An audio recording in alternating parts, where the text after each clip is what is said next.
Welcome to Raven's Keep, where a bunch of friends come together every week to run, dodge, fight, and survive on our Daggerheart campaign adventure.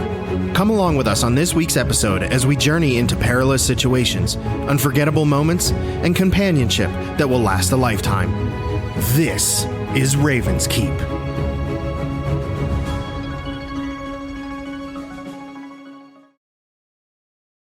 After your arrival to the coastal town of Whetland, you had an unexpectedly solid night's sleep at Big Salty's with your host, Yosef.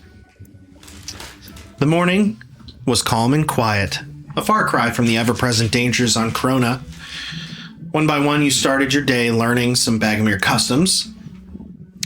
You bid farewell to Yosef and saw the broader landscape around as you walked along the road to Whetland. As you approached Bubba's hometown after several hours of travel, the road was quiet, uneventful. However, when you got closer, Bubba, you spotted 3 distinct-looking tents off to the side of the road. These tents you'd know belonging to 3 well-known shrewd merchants who make their way from town to town, but here are nowhere to be seen. You saw some rotten produce and a strange box that they were asking a ton of money for. After spotting a severed limb, the box attacked and revealed itself to be a rare relic called a battle box. An object embedded with magic, constructed for a singular purpose, to cause death. And death was indeed caused, but on the box itself. Yay! As you defeated the box, you resumed your journey home, to be met immediately by an aggressive little goblin. We defeated the box. Who refused your armed companion's entry into Whetland. The goblin, named Smythe, who takes his job as personal assistant to the mayor very seriously, finds himself scrambling, nearing the election just around the corner. Bubba, you convinced him to let you all pass, but not before a few onlookers yelled about ghost sightings. Turn this down. It starts getting loud. Tuning out the narrator. On the road to your house, you spotted a nearby neighbor hurling into a bucket and recalled that Yosef had mentioned that folks from Whetland had been getting sick as of late. You approached your door and were met with your closest and longest friend, Jim Bob James. James is his last name. JBJ. JBJ. He's in your house. And he's stocking you. And he's stocking your shelves. Surprised as he is to see you, you embrace. And he fills your companions in on the plot to create the Hey Bubba in an attempt to convince the humble folks you'd never left. They told you that eventually the Hey Bubba began to rot. And despite his attempts, the folks believed that you had died at the hands of a mysterious disease called domicile that Jim Bob told them you caught. This spread panic across Whetland, and the people believed the disease had begun to spread. Illness was rampant. Bubba had become patient zero.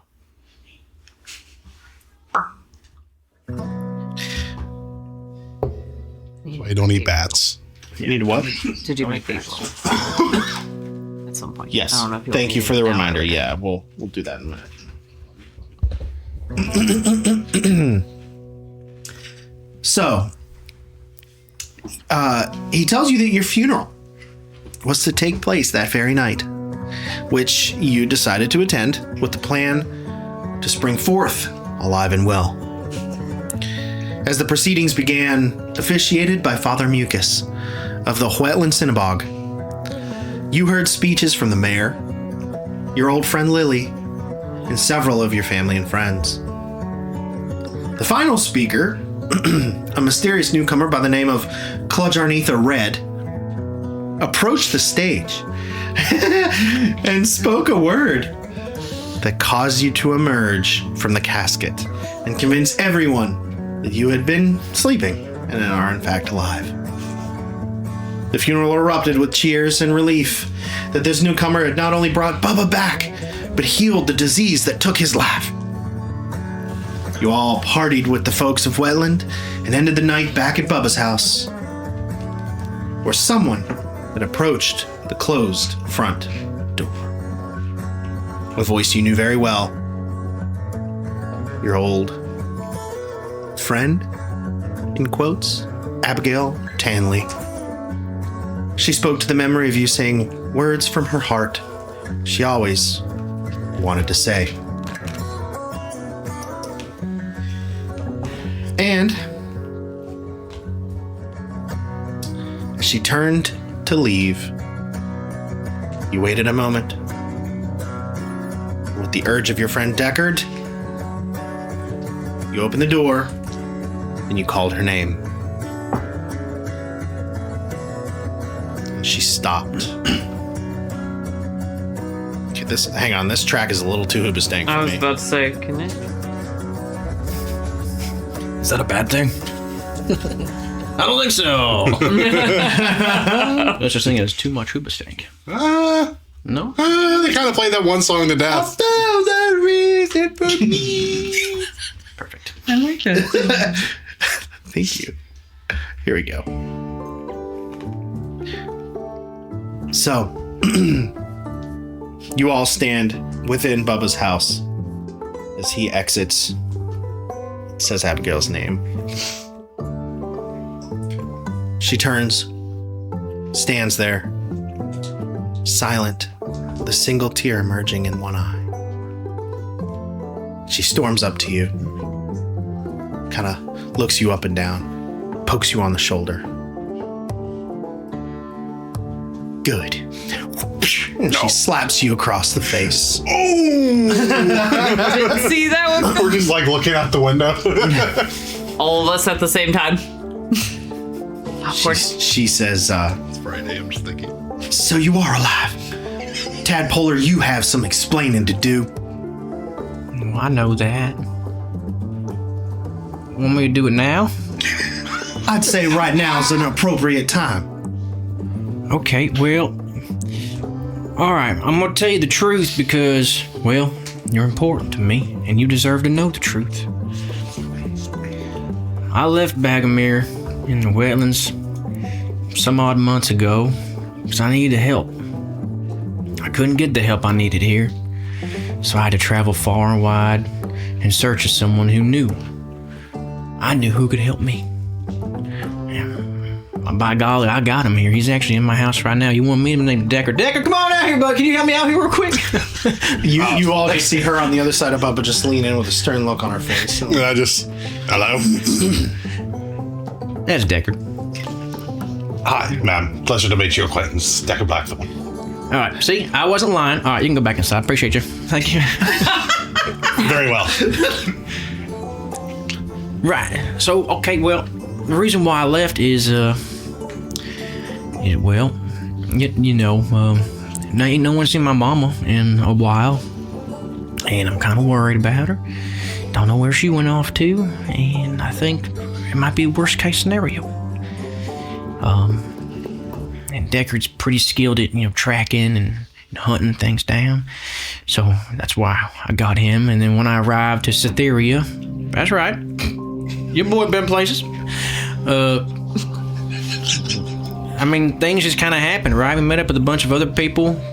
Like we met this, first I met, a turtle man named Rosca. Rosca, stick your hand out real quick. Aye! That's my boy Rosca right there. Rosca's He's like waving the colors. He's a captain of a pirate ship. There's 4 more galloping, circumnavigating Bagomere right now. I'm saying it's out there. Just off in the distance. and then we ran into He's my boy. the sweetest little fun girl you'll ever meet in your entire life. Her name's Mozzie. Mozzie, go ahead, stick your head out real quick. Hi, it's so lovely Very to good, meet thank you, Mozzie. Thank you so Okay, much. bye. Appreciate you. No longer emergency food supply. What? Nothing. That's what level up springy. And then finally there's Clorinda, and she's just the smartest person you'll ever meet in your entire life. Clorinda? Lorinda does not move. I knew I it. promise you, Clorinda is inside. She doesn't like people very much. And then, you know, things kind of happened. We traveled all over that country. We saved people, communities. We stopped a really, really bad person from doing really, really bad things. Ended up on Krona. Kind of did the same thing over there, like not to brag, but we're 2 for 2 so far. Just kind of running into all kinds of crazy situations and meeting a lot of different people and learning a lot about the world and cultures and whatnot. But yeah, I mean, don't blame Jim Bob. He was just doing me a favor. I told him to, you know, tell people that was me out on the porch. He knew. Yeah, well, he knew, but he's still kind of, well, he's Jim Bob. So, I think he started to believe it after a while. He and Dante are best friends. But yeah, I mean, I'm alive and well. I think I'm in the best shape of my entire life. I mean, I look pretty good. Oh, I'll say. Oh, thank you, Rascal. See, always got my bag. Yeah, lots of traveling. I got some business ventures. Got married. Did some more traveling.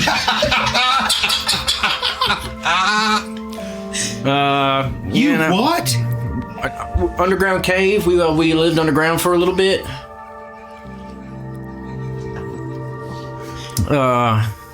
What, like the business ventures? I don't believe what I'm hearing. Yeah, we can talk about that a little bit later then. But I just want you to know that I'm okay. Everything's all right, and I'm back now for the foreseeable future. Until something crazy happens. Unless something crazy happens, I don't know. But yeah, I'm sorry. I'm sorry I didn't tell you where I was going. I didn't tell anybody where I was going, except for Jim Bob. Again, but you know, he probably forgot as soon as I left. I hope you're not mad at me. You've been gone for months? All those conversations we had. That wasn't you that whole time. On my front porch? Just in my rocking chair? See, I just thought that you, for once in your life, didn't know what to say. Yeah, that hasn't changed. I do still talk. Probably too much. But I've gotten better, you know. Gotten better at talking? That's a weird thing to say. I don't feel like I'm good at it right now, that's for sure. But yeah, yep. She she kind of leans over and looks at all of you. Kind of looks down and looks up. Can we take a walk? Yeah, of course. So the two of you kind of walk off. Brenda, is there a your notebook particular walking route another live in one. Whetland you would take? Maybe through the woods, woods around the hole. up toward Buckwin Road? Oh, they're over here? Yeah, the whole sounds like I was a gonna just stare in the... Are you tracking me? place they'd go. At first it's a very quiet couple of minutes as she tries to contemplate everything that you just said.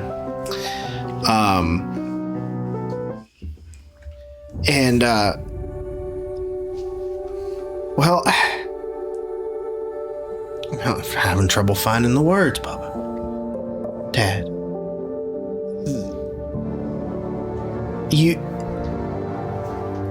I have got to find the right music, y'all. What is happening? I went in there for Deacon. He was like, is it bedtime yet? I'm really tired. Can be. I'm like, yeah. Hey, Want got to some go to cookie? bed? Sure, go for it. All right. Save me, Pocket Bard. You hear that, Pocket Bard? Not if a you're sponsor. listening? You're my only hope. Could be a sponsor, but Could not. be a, yeah, could Should be a sponsor. Anytime. Please, we love you. And Raycon. Andy. Let's not forget about the goat of all sponsors, Raid Shadow Legends. Now Morgan and Morgan, the law firm, is doing like sponsoring videos for you JT too. Whitworth. Get some NordVPN, some Squarespace. Yeah, dude. Like DraftKings, why not, man? So you tell me you left a while ago. You show up with all these people like you're on some sort of witch hunt. Well, I don't know if they're witches. So you're back to try and find your mom. Yeah. That's my goal. That's my main concern. Primary objective. Deckard uses language like that. He talks like that sometimes. I picked up on some things, so Well, you makes me sound more militant. you've definitely seen the world, apparently. Can't say I'm not a little jealous, but I'm still very mad at you, Tadpoler. I know. You should have told me. But I couldn't have you worrying. I would have felt bad. I couldn't have you staying here worrying about me all the time. I thought it was just best if I just left without saying nothing. Yeah. I guess it's when she stops. She looks down, grabs you by the wrist. You did get married. Oh yeah, that. That is just like you. You hop off out of here, sow your wild oats, and then I bare my heart at your doorstep. You stand there, you listen to all of it. Technically, I wasn't the one listening. I mean, Jim Bob was always staying inside, so if anything, Jim Bob probably heard a lot of what you said, but...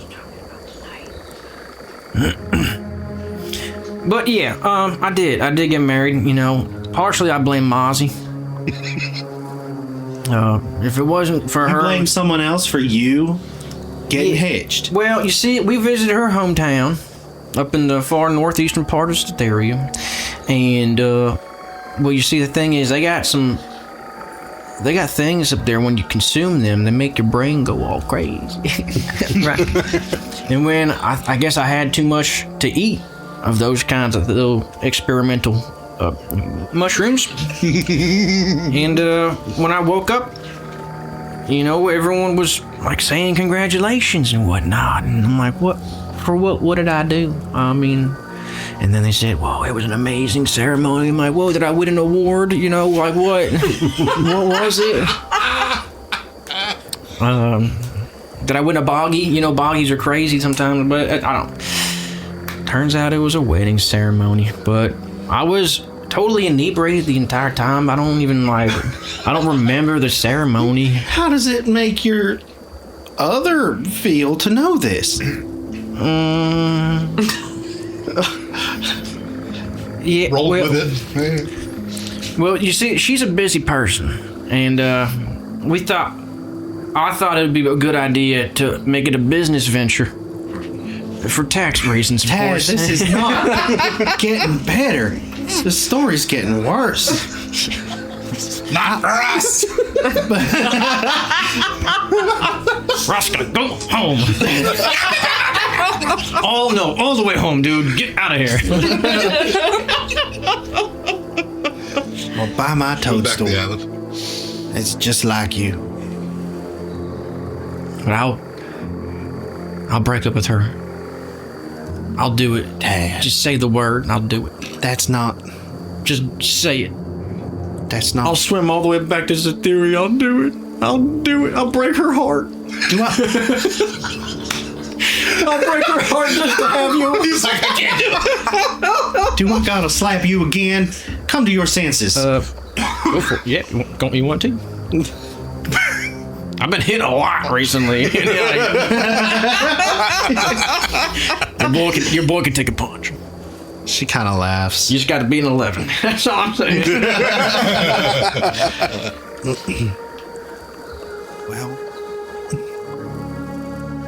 Well, there's something I gotta tell you. Okay, yeah, please. I think I've done enough talking for the both of us. So. Well, Daddy's thinking of leaving. Like, all of us. Our family and taking the mill somewhere else. What, he's gonna pick up the mill and move it someplace? Well, expand, Tad. That'd be a crazy thing to do. Well, maybe, but Where is he thinking? Well, who's gonna run the mill here? Daddy's got people. I mean, your people. They're the unsortly type, but he's got his sights set elsewhere, and with you being gone, I didn't really...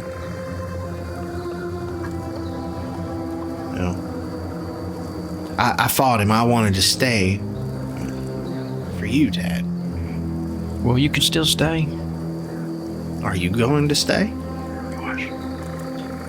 I mean,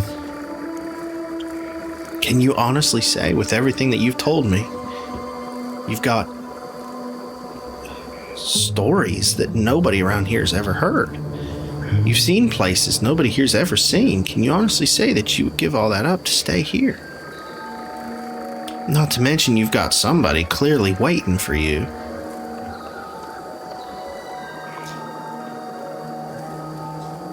all it would take is for you to say 2 words to me, and I'll stay.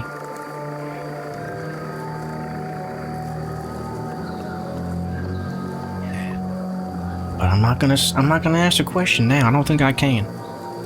It's not the right time. But you know what those words are. You came here for a mission. You came here to find your mama. That's more important than me and my feelings. That's the objective. Objective. Mission critical. Boy, you do talk different now. Yeah, it's funky. I don't know that many folks around here are going to be ready for all this objective talk. They'll be alright. Well, Well, what about, I mean, if your daddy's trying to expand, you know, wouldn't it be a good idea for him to have someone to maybe travel? I don't know, like an adventure to travel the lands and see where maybe a good place to put mills would be. Good place to put mills be put. you would work for my father. You'd be under his thumb, Dad. Not me. You. We can all go together. I mean, we got the ship, we got the crew for it. I mean, we're going to be going places all over, potentially. What better way to expand and see what else is out there? If your daddy's empire, you know, that mill empire of his, if that expands, he'd have you to thank. And he'd probably be so gracious for you, and he'll let you do whatever you want if you make him all the money he wants. I'm aware of the silver spoon I was born with. I love my dad, but I'd have nothing to do with that business if my last name didn't share his. Yeah, we all But- know his daddy made all the money for real, for real. I don't know. I'm not here to bicker about that. We have a lot to think about. Now that you're here, thought you always were, but now that you're really here, Surprise, surprise. you've got some decisions to make. Decisions nobody's going to be able to make for you as much as you wish they would. I'm not going to say those words, and I'm not going to take that decision away from you to make. Well, you do what you came here to do, and you find me when you're done. Maybe then we can figure things out. I'd like that. Now, let's get you back to your friends. Okay, friends. Yep. Yep. Mm-hmm. Well, they seem nice. They are. Most of them. One seems a little quiet, Yeah. but I hear tell she's mighty powerful. Cure the whole town. Yeah, well, I mean, That disease was mighty scary, Tad. okay, I'm gonna share one more secret with you. No one was really sick. Again, You say what? Jim Bob. There ain't no such thing as domicile. I mean, there is. It's just, it's not a sickness. It's just, the name of a home for a house. Really? Place where you sleep at night. That's your domicile. Ain't no sickness that you can get. Well, Jumpin' Bob really is an nincompoop, isn't he? He is the biggest on the block. Well, he's faithful to boot. He talked about you constantly. He's a good friend, That he is. even if he caused widespread panic across an entire town. Sure, yep. I'm indebted to him. Kept up with it live for over a month. That's pretty impressive. Let everybody believe that his closest friend had died from a make-believe disease. Yeah, he cried a lot when I saw him. Well, I guess you'd have to be pretty darn loyal to keep all that up. Well, I might be a little mad at you, but it's really good to talk to you again. You too, Abigail. Like I said, you get it done, what you came here to do. I hope you find your mom. I hope you get the answers. And I know that you hadn't been the same. It was really bothering you. If I knew anything, I wish I could help. Do you have any idea where she might have gone? I mean, the only thing I can think of is just north. How far north? That far? Yeah. Why? Why would she go there? Why would she leave at all? I don't know. I don't know the answers to these questions. I'm hoping that when I do find her, she'll explain herself. I sure could use some answers, that's for sure. For your sake, I hope so too. Well, I better get back. It's getting late. See you tomorrow, I reckon. See you tomorrow, Abigail. I lean in, try to kiss her on the cheek for a good night. Roll. Make it a Julie Earl. No, finesse. It has to be finesse. I just want it to happen. She doesn't pull away or stop. Yeah. She just looks down at the ground and just kind of still slightly confused, slightly contemplative, trying to put all of everything together that you'd said. Dip checks, yep. You turn to head inside as she takes a second and then heads up the road to her place.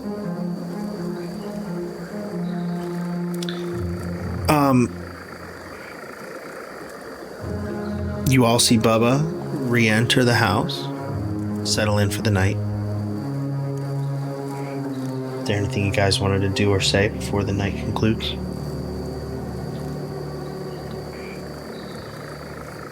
Yes, thank you for the reminder. Make a fate roll. Well, Which is higher? the hope is higher. Hope is higher. One more. Okay. One more gold. Can't wait to get back. Cash all this money. So you guys all, after partying hard, settle in for the night. The Powerman 5000. Andrew WK. Andrew WK, that's right. So close. Same thing. Yeah, basically. The warm, humid night air of Bagomir lulls you in. Even though there aren't quite as many cots or sleeping vessels as there were at Big Salty's, there's enough room here to accommodate one decent night's sleep. Do we take the effects of a rest or no?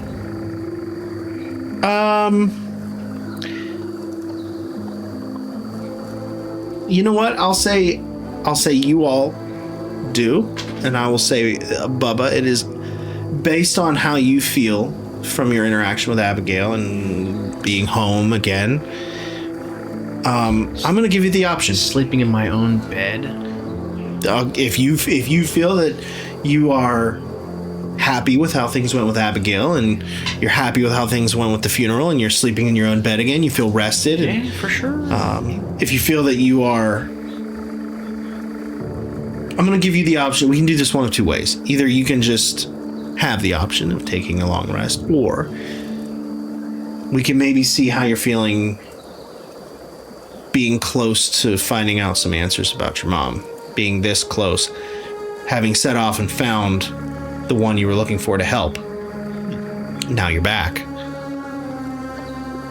And it might be a ping pong of emotions from seeing loved ones and partying with Lily, then hanging with Abigail. All positive things. But there's this one dark, negative feeling. Maybe not negative, but stressful. Yeah, sure. So how you want to approach that, I leave up to you. If you feel that Bubba had enough positive things happen today to outweigh the stress of being closer than ever to finding your mother, then you may take the effects of a long rest. I would say either that, or you're welcome to make an instinct roll and leave it up to the dice. But I leave it up to you. Yeah, I'm gonna take a long rest. Same. You would know how Bubba's feeling. Yeah, I mean it's been a good day. Obviously, his mama's been missing. It's nothing new. Nothing new. I can find her today. And like sleeping in your own bed, that's like a boost. Usually. Yeah. For sure. Makes sense. I'll take that long rest, please. Oh, I'm gonna love that. In the wake of a disease cure and their new friend being home, and after a lot of partying, the town is very much asleep. Everybody rests easy tonight in Whetland as you are lulled to sleep by the sound of various swamp life. Then you were awoken in the early hours of the morning by a heavy-handed knock on your door.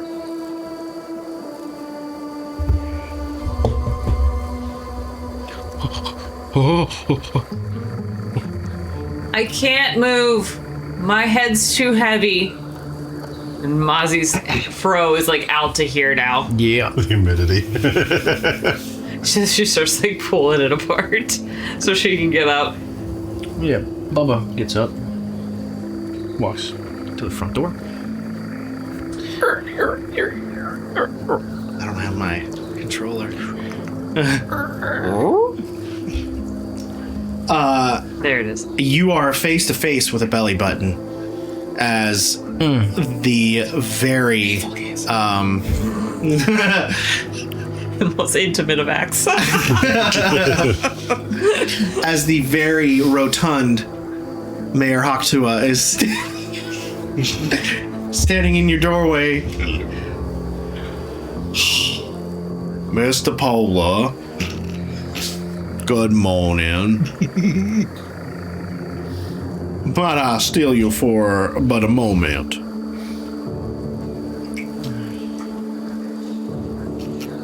How is this important, Mr. Mayor? If I'm here, it's important. You're everywhere, Mr. Mayor. Literally. Get him.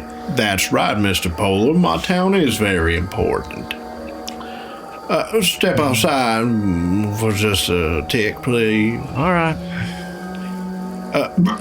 Mr. Polo, Please, just call me Tad. Tad, seeing as you are back from the dead, it is my pleasure to award you with the prestigious Rising Star Award. I'd like you to be the official spokesperson of our mayoral campaign. And the goblin Smythe kind of skitters up and pins a ribbon to your shirt. What do you have to say? Wow. See, I knew you would be so excited and humbled to be a part of such a... What an honor. It is an honor, Mr. Tad. I don't even know what to say. Well, my business partner and I feel that your story could be a valuable addition to our efforts. Your business partner. Certainly. And he turns, and you see Mr. Flip Tanley, Abigail's father, approach. Hey there, Tad. Good to see you, son.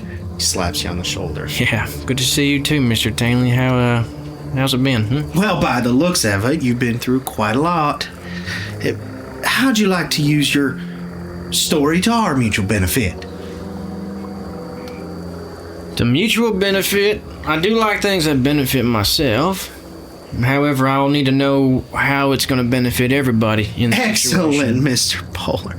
It's really is a pleasure to see you alive and well and back here with us. And I knew that you would be, well, mighty compliant. And whenever I approached our illustrious mayor with this idea of... Right, but I need to see... you might have misheard or you didn't hear exactly what I said, but I'm going to need to hear how it benefits everybody.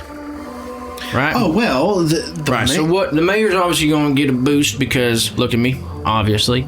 But what are you getting? That's why we're here, sir. What are you getting out of this, Mr. Tanley? Oh, well, as you know, the mill is a prime source of income and jobs, economy here in the Whetland that you and your friends, family tend to enjoy. I'd like to just ensure the safety and the future of that business. And with your help, I believe that we can secure its place here and maybe expand its good name elsewhere. Interesting. I'll have to think about it. Great. Well, we will be by today with the necessary materials. You've got a speech scheduled at about 6 p.m. Right. So if you could just address He just starts to take off the pen, pretty slowly, and he goes ahead and just puts it on Mr. Tanley. Like I said, I'm going to have to think about that one. But y'all have a great day. Appreciate it. And he just steps back into his house. Take care, Mr. Mayor. Smythe, you puts his hand weirdo. on his shoulder. And then he... And kind of... one more moment, if I could. And leans in close with his arm around your shoulder. Bubba goes ahead and just... Look here. to get, Deckard's attention or, Yeah, I hear Roscoe's that. attention. Yeah. And I hear that, and I just step out the door. He looks over his shoulder at you. Look here, Bubba. I think we might have got off on the wrong foot or misunderstood each other in some way. Can I call you Bub? No, you can call me Tad, like I already said. I respect that. Yeah. Here's the thing, Bubba. You've Tad. seen... It's like you're not even trying to hear what I'm saying. Seriously, it's like in one ear and out the other. My apologies. I heard you say it. You heard me say it? I heard you say it. Right? No. Just am I just talking to a wall or something? It's my apologies. I know so many people, if you'll just forgive me. Now, you've seen the broader world outside of this. Hey, Deckard, what do you got planned today? You got anything going on today, or what? Well, we do have the deal with the Raven. Boom. We do Yeah. have the deal about finding your mother. Excuse me, We sir. do have... Roscoe, I'm speaking, This sir. is a matter of Whetland. Hey, Roscoe, how you doing, buddy? You all right? You think about getting some food today later on, maybe, or? I Roscoe see shows what's up happening. in the shadows right behind. And he's like, Yeah. yes. Mozzie's in the doorway, and she's at this point transformed into a lion, and she's just literally sitting there, just watching. Well, it appears that you've made some very interesting friends. Interesting doesn't cover it. Yeah. Well, then I'll cut right to the chase then. Wow, as if I almost asked that exact same question from you about 2 It seems minutes that ago. Neither of us are interested in wasting each other's time, so I'll get right to It it. seems like you're interested in wasting everyone's time, Mr. Tanley. Let me save you the favor, all right? Or do you the favor and save you some time. You have a good day. All right. Have a good day. Suit yourself. I will. Thank you very I just hope that I can make Abigail understand. Abigail understands just fine. We'll see. I said good day. And he closes the door. He closes the door. You can hear muffled, like the mayor kind of gets worked up a little bit. He's like, Flip, that didn't go very well. That's not what I have planned. That's you said he'd be on board, and this was a good idea. And they kind of fade away as they walk off. I want nothing to do with what that man has got to say. Fair enough. Bubba, you're Got our own almost in the problems. splash zone again. I mean, just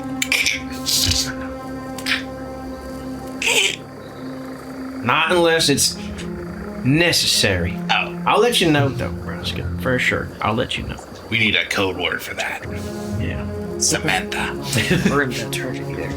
Well, we do have quite the docket anyways, as is, it seems. Yeah, man. We got a lot of stuff we need to, Dress.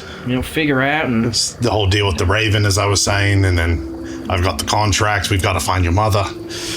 And you still cursed. No. I No, he's got not. rid of it. He got rid of it. Ah, We did, didn't we? Yeah. Yeah, we did. Never but mind. I saw On the the box. crow raven. On the box, yes. That's the raven. Raven. I saw the raven in my mind. Where was the Raven? Where was the raven? Not in your mind. You didn't see any discernible, like, specific location. You caught flashes of your home on Terega. You caught flashes of a dark and mysterious cave in a like a dying forest. And then you saw ocean waves and flashes of the Raven. Nothing too specific. I saw waves. I saw Terega. I saw a cave. I saw forest. I know that sounds really vague. I mean, it could be anywhere, but I mean, it's something, I guess. Oh, and you saw several dead forest animals, squirrel. like squirrels, rabbits. Deer. Rabbits. Nothing too big. Horse. You see dead horses every A blue whale. For some biggest. reason, their heads are always gone. Yeah.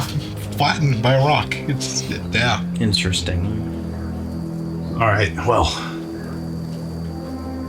Bubba, where would your mother have gone? Well, I'm fairly certain that she ventured up north, and that's not good news necessarily, because the north is scary. But we've seen scary things and dealt with some scary things already, so Yeah, New Hampshire. yeah. So how bad could it get? I know it can get pretty bad though. But yeah, I mean, I'm ready to go. If y'all wanna. Did she make mention of anything before she left? She didn't say anything. Sorry, I know you told me this already. It's just been a while since we had that No, conversation. yeah, and I don't think any of y'all heard about this either. Yeah, I mean, she would leave for a while, like, and then she would come back, right? And that wasn't like her. And then I finally asked her, hey mom, where do you keep going off to all this time? And she says because she heard her mama calling for her. But the thing about that is, her mama's been dead for, my entire life. Gotcha. Could she maybe have the ribbit dementia? That's not a thing, Mozzie. That's not. Dementia. Oh, I thought that was close to domicile. No, well, you see, the thing is, we eat a lot of fish oil. Oh, so your I- brains are just fine. So our brains are just smooth. Plenty of omega-3s. Very nice. Okay, sorry, just a suggestion. It's just like a thought. cue ball, right? Just imagine Dr. Xavier, but instead of its bald head, it's just his brain. That's not good. Right, because everyone in this world knows who Dr. Xavier is. Yeah. Certainly. Who doesn't? But yeah, I've studied him at length. good. Perfect. Chair height, probably. But yeah, I mean, so yeah, she would go back and forth. She would be gone all day, then she'd come back late at night, and then it would keep getting later and later every time she'd come back. And she'd always say the same thing, right? She heard her mother. And then one day she did not come home. And, that was probably a week before I even set off on our adventure to meet up with you, Roscoe. I met you first. Gotcha. Well, it sounds like there's very little about Wailing Laments, but it sounds like it could be what that was. God, I hope not. Which should be in my contract as well. Which, Bubba, if I need to know that you are prepared for the worst news. I mean, what's the worst news? That your mother might be dead. Wow, way to just be real harsh about it, Deckard. It's my job, Mozzie. I know, but he's your best friend. Have a little compassion. Yeah, I'm your best friend, man. What the heck? I thought I was the best friend. Bartleby, never mind. Bartleby ain't real. He's real, but he ain't got no soul, man. Meanwhile, Mozzie, he's like, oh. He just powers down. He's malfunctioning somewhere. Listen, well, when she didn't come back, obviously there's a chance, right? I mean, she still hasn't come back to this day, right? No one's seen her. So, yeah, I mean, obviously that's been going through my mind. Oh, yeah. But I don't want to think about it. I don't want that to be a possibility. Certainly not. But you're saying it is a possibility, so it's got me thinking about it again, and I'm We'll deal with it when we get there, then. now I'm just gonna grope around all day. Well, moan, grope. You're Either gonna way you put it, it sounds bad. You just go by grabbing like trees. Mope. Don't The word's be mope. crash. The word I wanted to use was mope around all day. He's so gropey. Oh.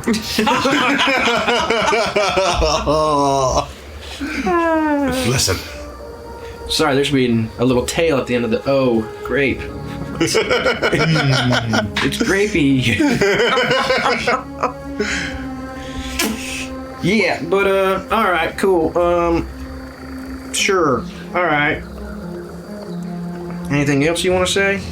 Or does anyone else want to say anything before we head off? Or Do you want to say anything? I'm good. Wow, I'm good. I a think. first. Yeah. Well, I mean, what? We're gonna need some luck. So good luck to everybody. I know it's hard, and y'all probably don't ever want to do it, but I know this area, right? So if I say, hey, you should probably do this when it comes to the environment and whatnot, maybe heed my warnings. Yeah. Don't just assume that you know more than me. And he's like, and then looks over at Clorinda. Clarinda's just looking in a book, so it goes right over her head. Sure. That tracks. I'm gonna stay like this for a while because I'm tired of my hair getting so big. So I'll just, whatever you say, Bubba, whatever you want us to do, that's what we'll do. All right. Bubba says, touch your toes. Mozzie immediately looks at her paws and just slowly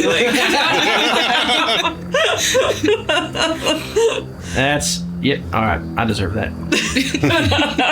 All right, very good. We'll lead the way. Y'all want to get a bite to eat or something first, or nothing, or what y'all thinking? Do they have something other than flies here? Or mud. Of course, yeah, of mud. course they Or do. flies in mud.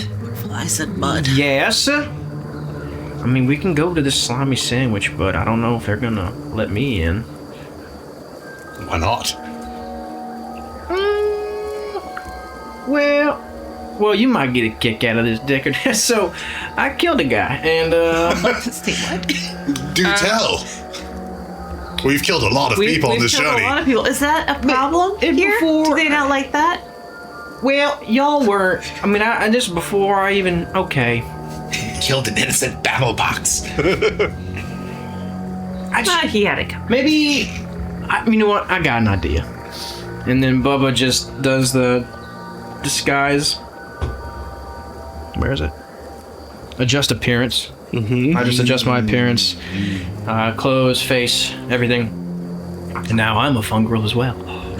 Okay, I might have to change back. Just so we can be fun girls together. That's so fun. Roscoe dons the horsehair mustache once And I think if I look like this, I can get in just about anywhere. Let's go. This kind of makes me miss Sheldon. Did we do the long rest already? Yes, we did. Okay. Yeah. So Just take making sure because... get that long rest. Yeah, buddy. Okay, so to the slimy sandwich it is. All right, it let's upwards. go. Hang on. Let's for- go. Am I getting better? Not really. Oh no. Oh, no. Wow, good job, everybody. Wow. So we all go to So you're heading to the slimy sandwich? just for a quick breakfast nibble, you know? breakfast nibble, you got it. I'm over. More like a brunch. Ow. My pride. So as you That's as you approach the slimy sandwich, you see- That was a journey. Too much to drink. It's all this humidity. I just keep toppling over. So top heavy. as you approach the slimy sandwich, you see a stick-built establishment, only slightly larger than some of the more decent houses around here.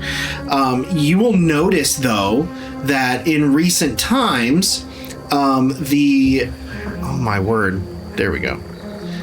In recent times, some of the financial backing of the Tanley family has influenced the town a little bit.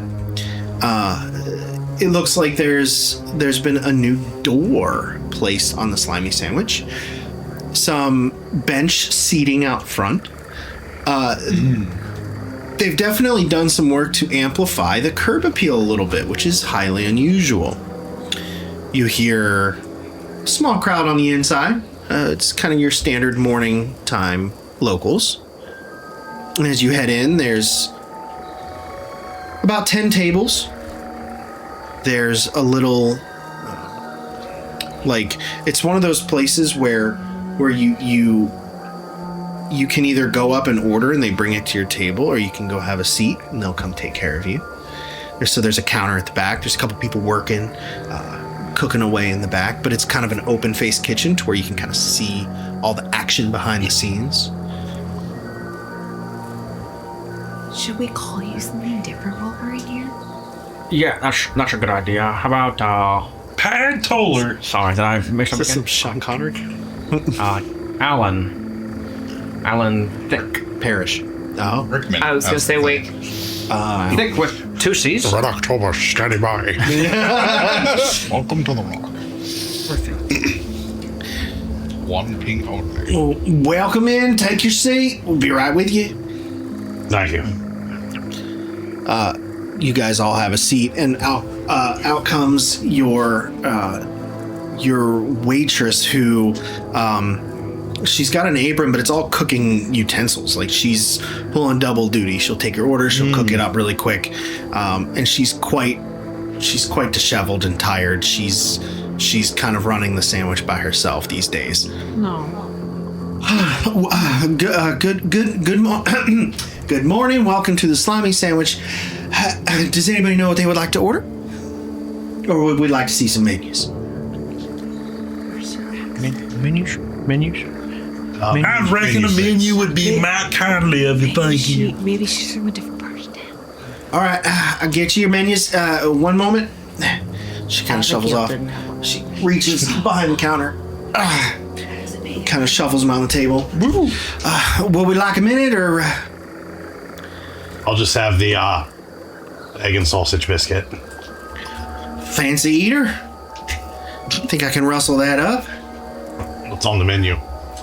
Oh, well, we've got your standard Bagomere fare. I guess I should probably clue you in, as I can see that maybe 2 of you are from here. Anyway, well, we're famous for fried fly tartar. A little fried life tartar. Yeah, it's people really tend to enjoy it. It's easy to cook. It's even easier to eat. We do have an off menu item if you're feeling a little bit adventurous. We call it Pocketful of Sunshine. Nobody knows what it is, but it's very tart. Could it also be compost, maybe? Well, I'm not sure. You'd have to ask our prep cook. I'm just. Oh, that's not you. Oh no, I pulled prep this morning, but typically that's not my. No, it's okay. I thought it just looked like you're wearing a lot of hats. Yes, well, we've gotten busier with His Excellence, Mayor Tua and the Tanleys. They're trying to really up this place, and well, it's been great for business, but it's been harder to keep up. I'm sorry. Sounds like they're making more money and they're working you overtime, huh? That's one simple way to put it. Yes, but I can't complain about the business. Well, anyway, we if that doesn't tickle your fancy, we do have a spicy mushroom platter that might be a little too much kick for this early in the morning, but we do have a half a dozen squizzard eggs out back. They're an acquired taste, but Actually, can I just have the shells of whoever wants the eggs? Like, is there just some, like, literally whatever goes in the trash? I'd love it. you don't have to explain. You got it, shells, a squizzard egg shell. I still got to charge you for the product. Oh, of course, I understand. Do anybody want to eat the eggs? Yes. Frying them up for you? Fried? Sure. Yes. All right. Do you have toast? Butter toast. Of course we have toast. Can I have toast or what toast? White or wheat? Wheat. She's beginning to believe. Just like under, like in the Bubba accent. Nailed it. I like the way you said that. Well, Do you have sprinkles? sprinkles? Unicorn toast. This one over here. Well, There, you. I might be able to find some in the cooler. I would like sprinkles on my toast, please. Wheat toast with It's sprinkles. not too much to ask. Wheat toast with I sprinkles. get I mean, I've had that before. I can't say I've ever had that request. I like it. If you come up with a snappy name, you let me know. We'll put it on the special for today. Sprinkle toast coming right up. Thank you. Fry fly tartar. I'll take one of them. I'll take one of them fly tartars. Fly tartar. All right. Sorry, my brother isn't feeling well today. Pardon Well, me. that's all right. I had You something ain't- stuck in my throat. You ain't got like another kind of sickness Oh, right don't here. worry. We just he got doesn't- rid of one. He doesn't have any sicknesses. That happens not down sometimes with when the I sickness. wake up in the morning, and sometimes something gets stuck in my throat. It's fine. No, it's fine. Oh, fly he's- tartar, please. That'd be fantastic. He's fine. All right. Well, I'll fetch you all some drinks for the table and your various. Mozzie just like walks over and just kind of smacks him really hard with her elbow. Again, I'm Got telling my you. order Excuse me. over here. Oh, sorry about that. I can barely keep up these days. That's right, okay, madam. What can I get you? You don't have a slimy sandwich, do you? Of course, I've got a slimy sandwich, but usually we don't serve those until lunch and dinner. Oh, that's fine. I could rustle you one up for breakfast. No, If that's we're what- fine. Okay, I'm gonna partake of the pocket full of sunshine Okay. Right. and a frothing mag of sarsaparilla.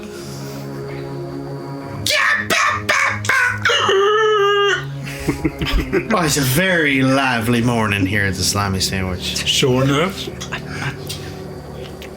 Well, I will get to your order. Make yourselves at home. Thank you kindly. Mozzie is gonna kind of like look around on the walls and stuff and see if there's any signs of like any wanted posters for Bubba Oh, while we're there. There's- because I'm curious. There's a cork board that's up next to the serving counter at the back that says Wall of Shame. It's next to the Yep reviews, of which the Slimy Sandwich, you can see they posted all their Yep reviews over the years, and it used to be really low, and in Now recent it's years, getting really high. They're getting more stars. But next to the Yep reviews is the Wall of Shame. Yeah. And you see You would recognize one of the pictures as the very large bullfrog that you actually ended up defeating in this place. He was banned long before that day. There's a couple other folks, nobody of note, and you do indeed see a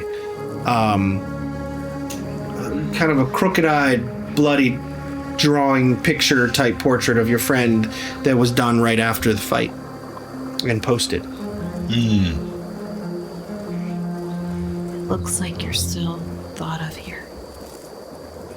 Mozzie kind of like tilts her head over to the wall. And thus the disguise, Mozzie. She kind of comes quickly back and slings down some tankards down in front of you of just various types of cloudy, muddy water. Mozzie immediately puts them right in her feet. Decker just takes his little flask with his tonic in it and just drinks that instead. But after a couple of quiet minutes here at the Slimy Sandwich, all your various dishes come back. Raska, give me an instinct roll. Instinct reaction roll, please. As you I'm assuming you want to partake of Pocket Full of Sunshine. Sure enough. Okay. Oh, 14. 14. Okay. It comes in a little dish that looks like something you would get like pudding in, a little glass dish with a little base. It's strikingly bright yellow. And it you can almost hear like almost like a little bit of like a sizzling to it, like in a can of soda or like Pop Rocks or something. Ooh. Just a little bit of like an active sizzle. Busy. And They give you a pocket full of piddle. What's wrong with you? It's yellow. not everything yellow is pee. Get that through your head. As a mother, that's where my mind goes. You have like Surrounded a by little boys all the time. little wooden spork. And as you take a gloop, you take it in. It does have the consistency of like a very thick Viscous. like a thick viscous pudding or gelato or something like that. A flan. It's very akin to a Very flan. Fagamir and flan. Flan-esque. Very flanny. And as you ingest this, it hits all your senses. It's extremely tart. Ow! But the tart hits really fast and goes away really fast. And what you're left with is just this kind of sweetness that coats your mouth. This has like kind of like a custardy, almost like an egg yolk, fat base kind of thing where it coats your mouth. And on a 14, you start to feel like it kind of affects you a little bit, and you kind of look around and you see like two of your disguised Bubba for a second, and at first you kind of forget he's in a disguise and you almost like are like, who's this guy at our table? And then when they kind of come together, you kind of quickly pull your senses together and it's like, oh, there's a lot in one bite of this stuff. But overall, it's a very enjoyable experience. It's kind of like a tour all in one bite of various different senses reacting to this substance. It's a taste of Bagamere. I was gonna say that, yeah. Your breakfast biscuit is delicious, although probably quite a bit greasier than you would have preferred. But that's kind of that's what you get. Yeah. She actually, as someone who takes pride in her job, tried to take your shells and kind of crush them up and put them in kind of like on like a little dish. She even put like some chives and parsley in there just to try and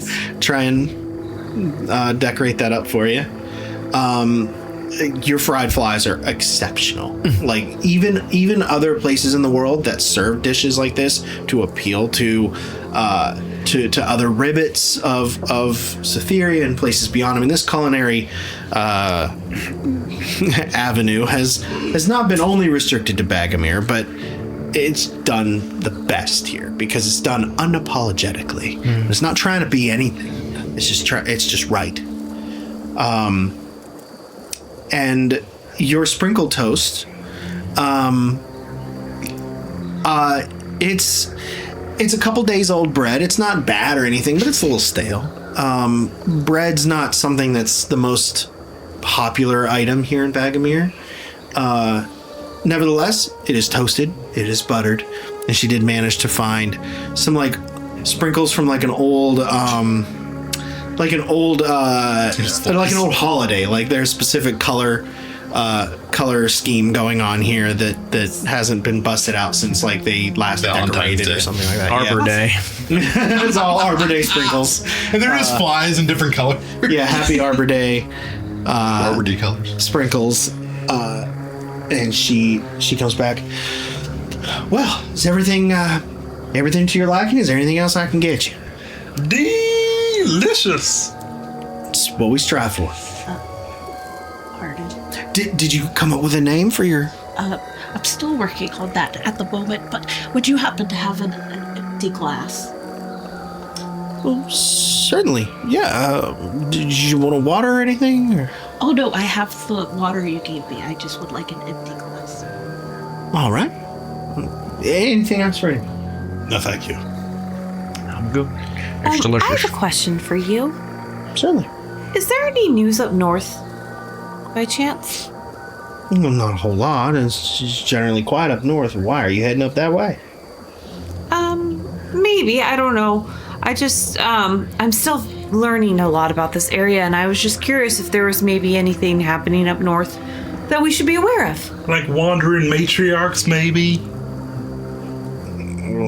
Well, if you're looking for trouble, you're going to find it. A lot of the threats around here are driven away by the mills, and civilization seems to drive creatures that are up to no good out of here, which we're very thankful for. Oh, of course. Unfortunately, it kind of just pushes them all in one direction, and that happens to be up north. But it's a nasty place anyway. Even if it wasn't for the squizzards and the bog trolls, it would still be a nasty place. The marshes are no joke. Are you from here? No, I'm definitely not. I'm well, sorry. then it would do you well to know that there's two marsh regions up north. There's the caustic marshes and the sepia marshes. The caustic marshes are they're not as big, but they're just as nasty. The mudlands up there are acidic. They're nothing you want to spend time around, you understand? Oh, I totally understand. They can cause sickness, and they can cause some physical issues, and you need them even burn some folk.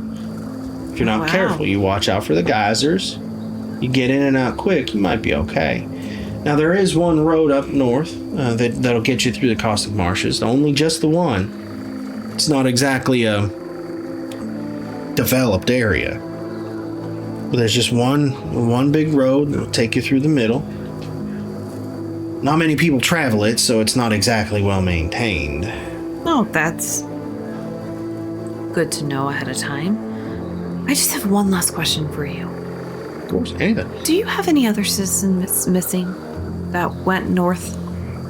Well, every now and again, you know, we're asked to post a missing persons picture up on the board next to our a wall of shame and the Yep reviews. But it hasn't been anybody recent. In fact, it's quieted down quite a bit. I think people Really? finally kind of learned their lesson. Okay. But at the same time, I mean, the mills are doing really well. They're offering more people jobs. There's less reason for anyone to want to leave. And if they are going to leave, they're going to go to Logland or Mudland. They're not going to go north unless they are looking for trouble. Fortunately, I think we're always looking for trouble. Well, look, if y'all look pretty capable. I haven't seen weaponry quite like this in my time. But, well, if you are indeed determined to take some danger tour to the north, there used to be an old tour guide up there. His name's Dodge. He used to live up north near the colony. But, heck, I haven't seen or heard from him in ages. His business went under when the marshes got worse. So, Maybe try to find somebody who knows the area before you just wander in there unknown. People go into the Supias and they don't come out. Hint, hint. I already said marsupials. What's that, sir?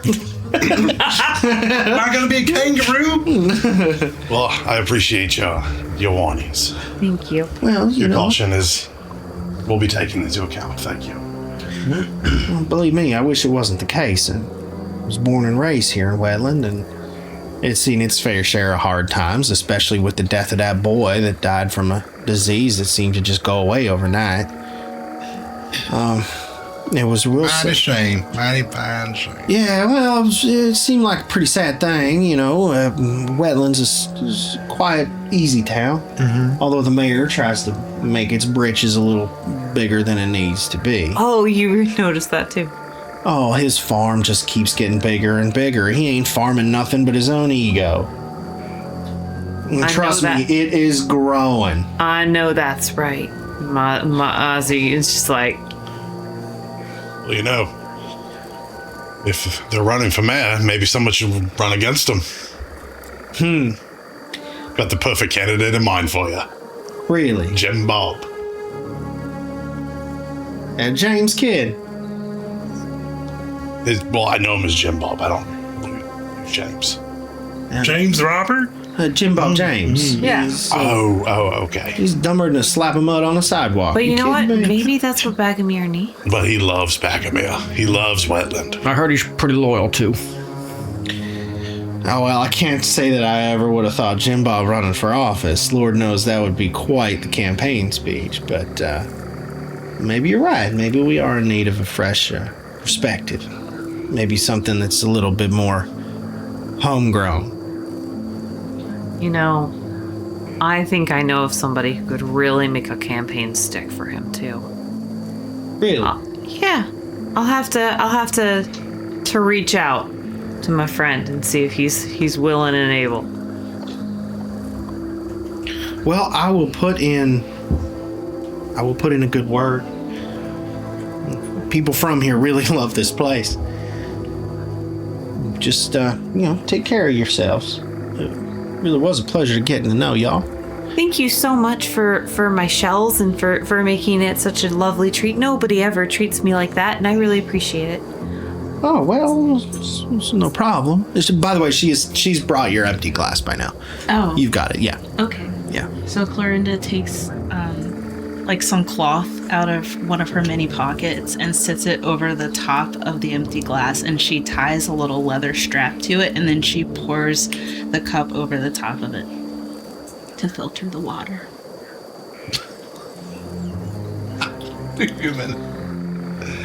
Well, I will. I have a lot to think about. How much should we owe you for the meal? Oh, it's just a handful of gold for the table. Is that 1 gold from each of us? Well, technically 10 pieces. Or somebody can just mark a handful off the sheet. It's up to you. I can donate 3 and then I'm out. So 10 pieces. So You don't have any on your sheet? I got 2. 2 pieces. 2 pieces. 2 pieces. I am Porzy. I have nothing. We would just need 2 pieces. 2 pieces of gold apiece. That would be it. Yeah, Exactly. correct. Yeah. So take one back. We're good. He said Oh, 10. okay. I have 1 piece. Yay! Yay! Can I get all 10 of those back? See? I just ran that. That's all my gold. That's my one handful. funny. all I got. Well, if you're indeed heading up north, let me, I'll send you off with a care package. Yeah, just a minute. That's very kind. That'd be mighty fine and kind of you. She heads off into the back, and you essentially you get a doggy bag of there's an extra eggshell, there's a biscuit in there, some fried fly tartare, a single piece of toasted wheat bread, and there's one of those little to-go containers with a snap-on lid of the what was left of the portion of Pocket Full of Sunshine. Golly. You got a pocket full of sunshine. He's got some fruit, you know, because it's all mine. No. And she gets back to work. Oh, wow. All right, then. We ready to shove off? Yes, that was a delicious breakfast. Thank you. And, yeah, we're heading out now. Thank you. You talk funny. That Not was the from around. tastiest bag of Beatles. Not from around town. Yep. Okay. Don't forget. Okay. Yes. Okay. Delicious fries. Thank you. Okay. So,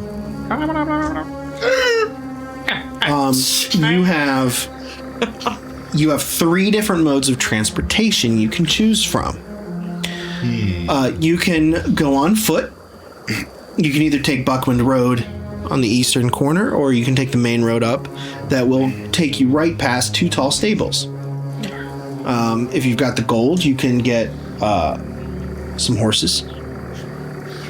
They haven't fared well in this camp. I just went back into my head and realized that like we never ever figured out the carriage stuff. It's I still don't there. care. Nope. I don't care. I know we have no money though. You know what our problem is? I have no We attachment have not to that named carriage. the horses. That's your problem. If we I agree. name the horses, they won't die. I Is agree. that how that works? Yes. You know, if we wanted to save some money, I could just be a horse and carry the No, remember carriage. what happened last time somebody turned into a horse? Another horse died. Not this time. This is a different Horse and campaign. boots. I think the difference is Legend. This is a That was different so campaign, so it's fine. Legend. It's fine. He swam to find you, man. Or the third avenue, or is you could go to your biggest fan boats, and you can It's gotta be the fan. you can rent a fan boat that will harbor all of you for a handful of gold. I have 1 gold to my name. One single gold piece. 1 single gold piece to my name. Let's see. I've got Fan boat. Yes, fan boat. 2 bags. 3. I have 3.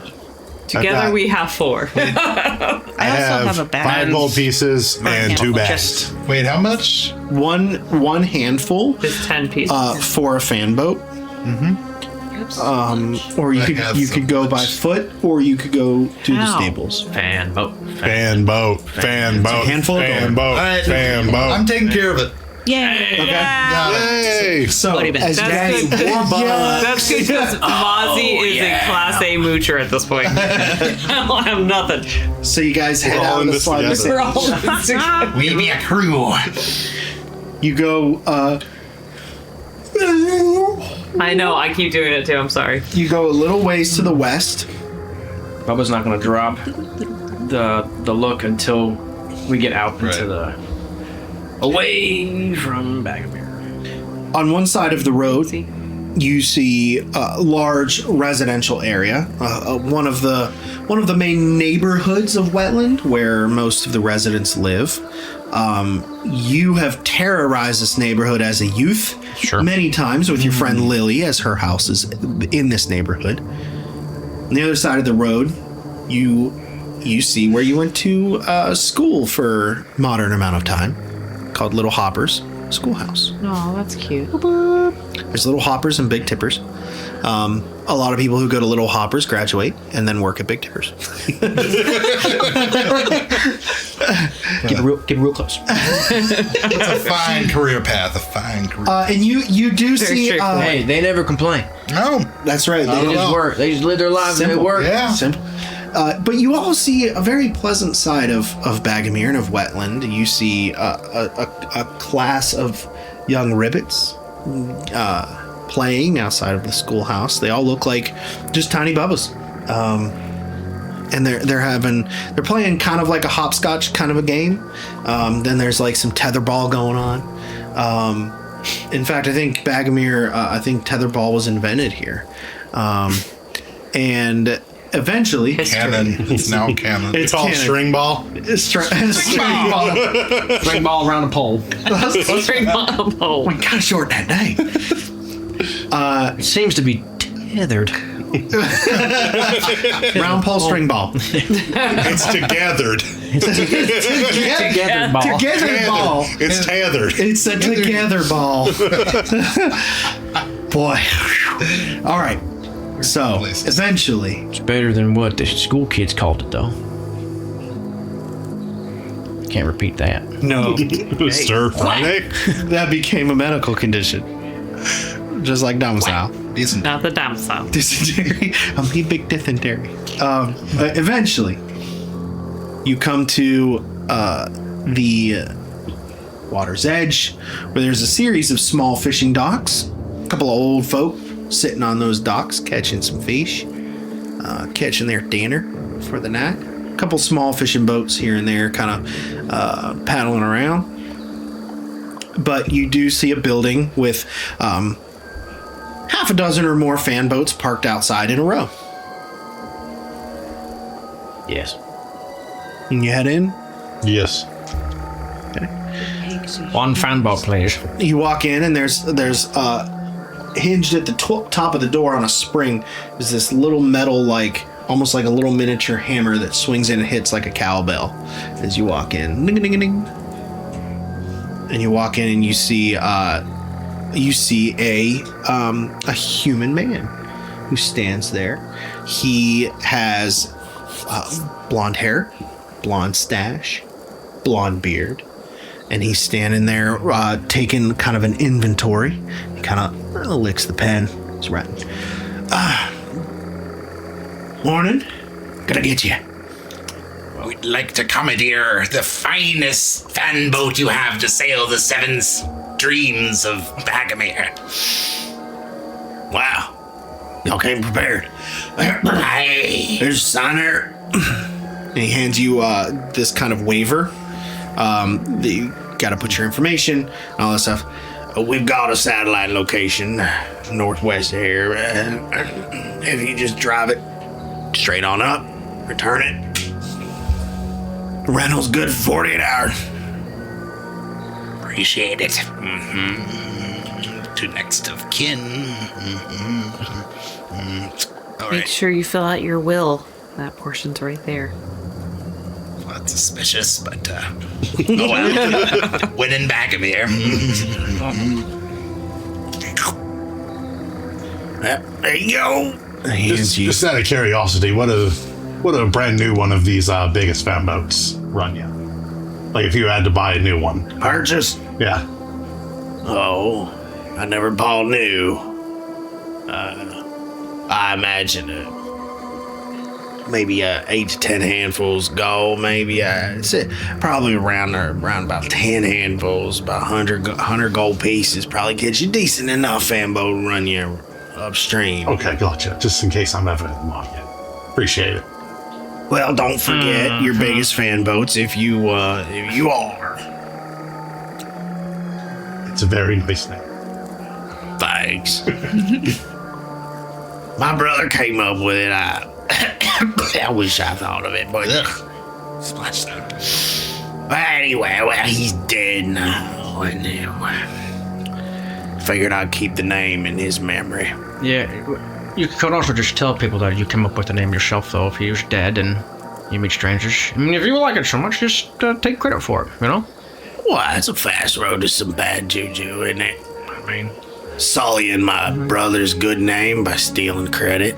Yes, Alan. How dare you? Apologize to the man. Alan, was it? I'm sorry. Yes, it's Alan. Alan Thick. Alan Thick. With 2 C's. Extra. Yeah. Well, maybe you think twice before coming to an establishment of this kind of influence in this local area. It Maybe. was merely a suggestion. Yes, sorry. Oh, well. But as my friend here put it, of course, it's probably not a good idea, so I won't. Okay, very good. Sorry. I'll be leaving now. Yeah. Very good. Here's keys. Yoink. Who's gonna be here driving? I be steering this one. Aye. All right, let's go. Appreciate it, sir. I will send a messenger to the other location, let you know we're coming. How long does your thing last? Dog? However long I want. Wow. Magically shift your appearance and clothing to avoid recognition. That's it. Amazing. That's Daggerheart. Daggerheart, man. Yeah. Daggerheart. grimoire. So you have a key with a piece of wood on there with a number 4 painted on it. You head outside. Number 4. 1, 2, 3, 4. You see a fan You can't count. It goes 1, 2, 5, 3, 4. There we go. You see a fan boat. There's indeed a boat with a fan on it. The number 4 painted on the side. Bubba gets in number 3, and he just holds up 3 fingers and just puts his head down Give him a moment. This is and just waits for everyone else to get in the boat with him. He takes a deep breath for Dale. He looks back up. He's like, "All right, bud. praise Dale. Praise hell, praise Dale." And he gets out of the number 3 fan boat and he walks over to 4. Okay. That was nice. Clearly, not the right group for that one. No, sorry. I was Right here. Right here. racking my brain. I was right here with you. I knew. Promise. I was trying. I'm sure our listeners will love it. Rest in peace, Dale Earnhardt. Yeah, rest in peace. I picked up on where it was going. Well, because when he heard Dale, I was like, this could be Dale from King of the Hill. Okay. The Intimidator. I'm sorry. I live under a rock. So, All right, Patrick. you all head onto the fan boat. This is Patrick. And it takes a few turns. Yeah, hi, is this a Krabby Patty? Patrick. No, this is Patrick. Sorry. You finally turn the key. It takes a couple tries, but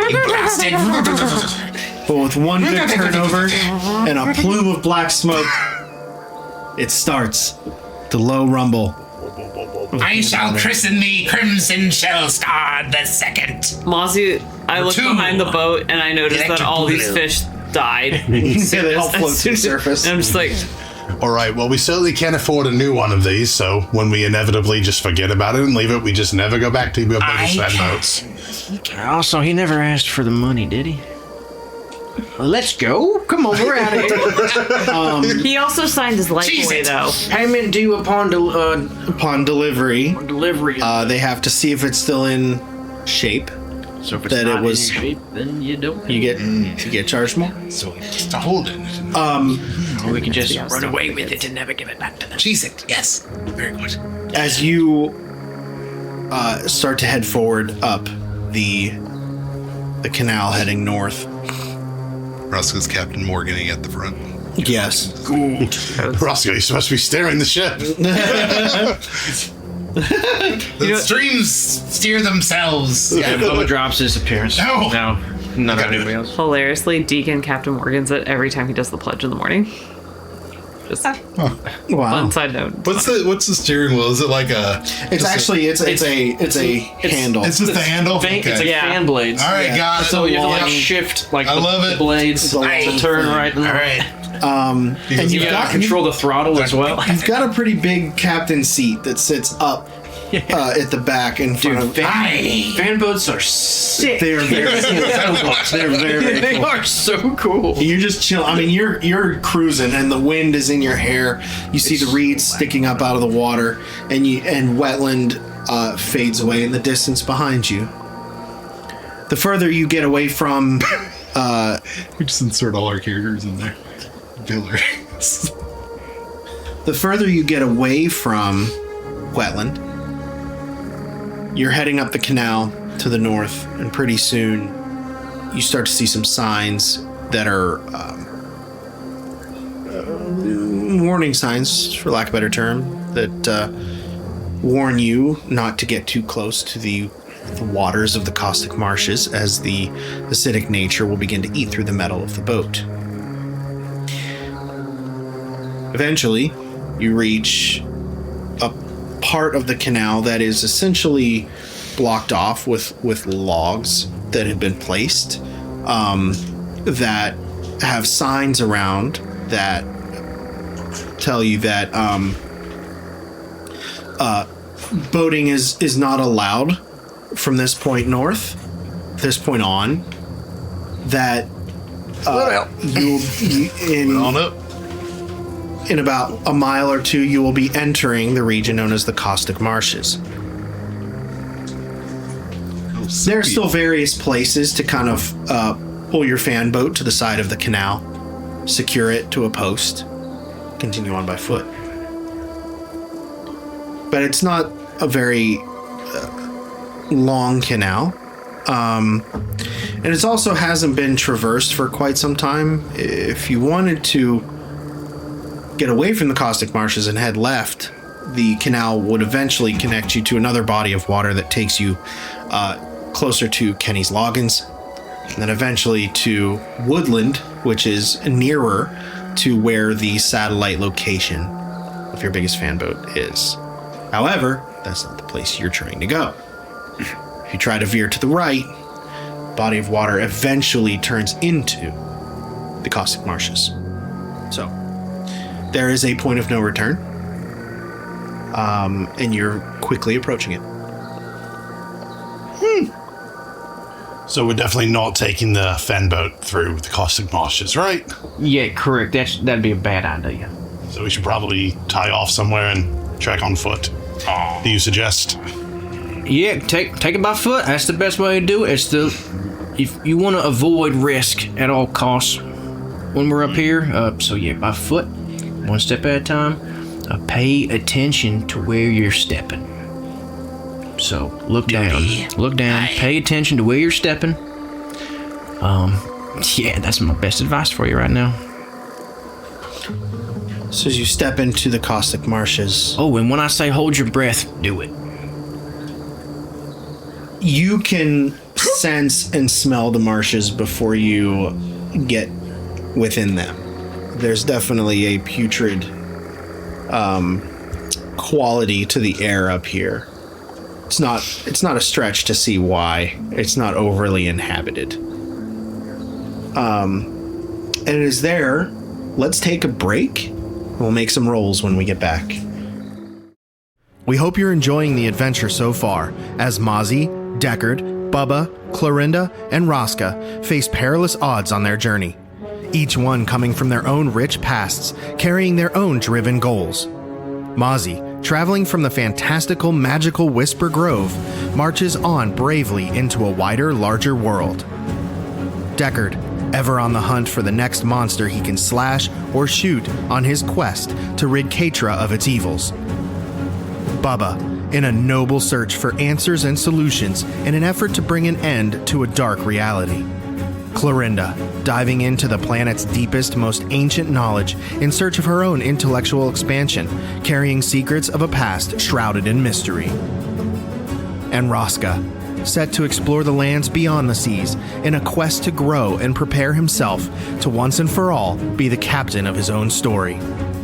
These brave companions bring their individual goals together to create a group capable far beyond the underestimation they often receive. Continue along with us across the continent of Cytheria on a path full of danger, wonder, and everything in between.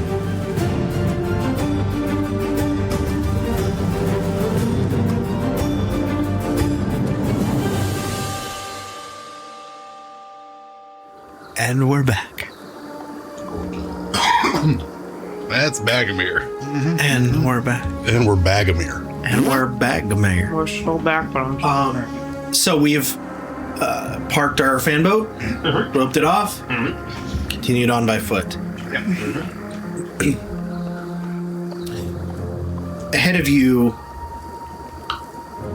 these aren't flatlands like you've seen before. These marshes are a little less forgiving than that. The little patches of land are hilly and full of divots and mud pockets and things that'll just get you stuck. As you head into the marshes, could everybody please make instinct reaction rolls? I don't like any of that. Crit. That works. 9 with hope. Reaction. Oh, well, that's a reaction, yeah. Oh, that's right. Yeah. You can feel the hope.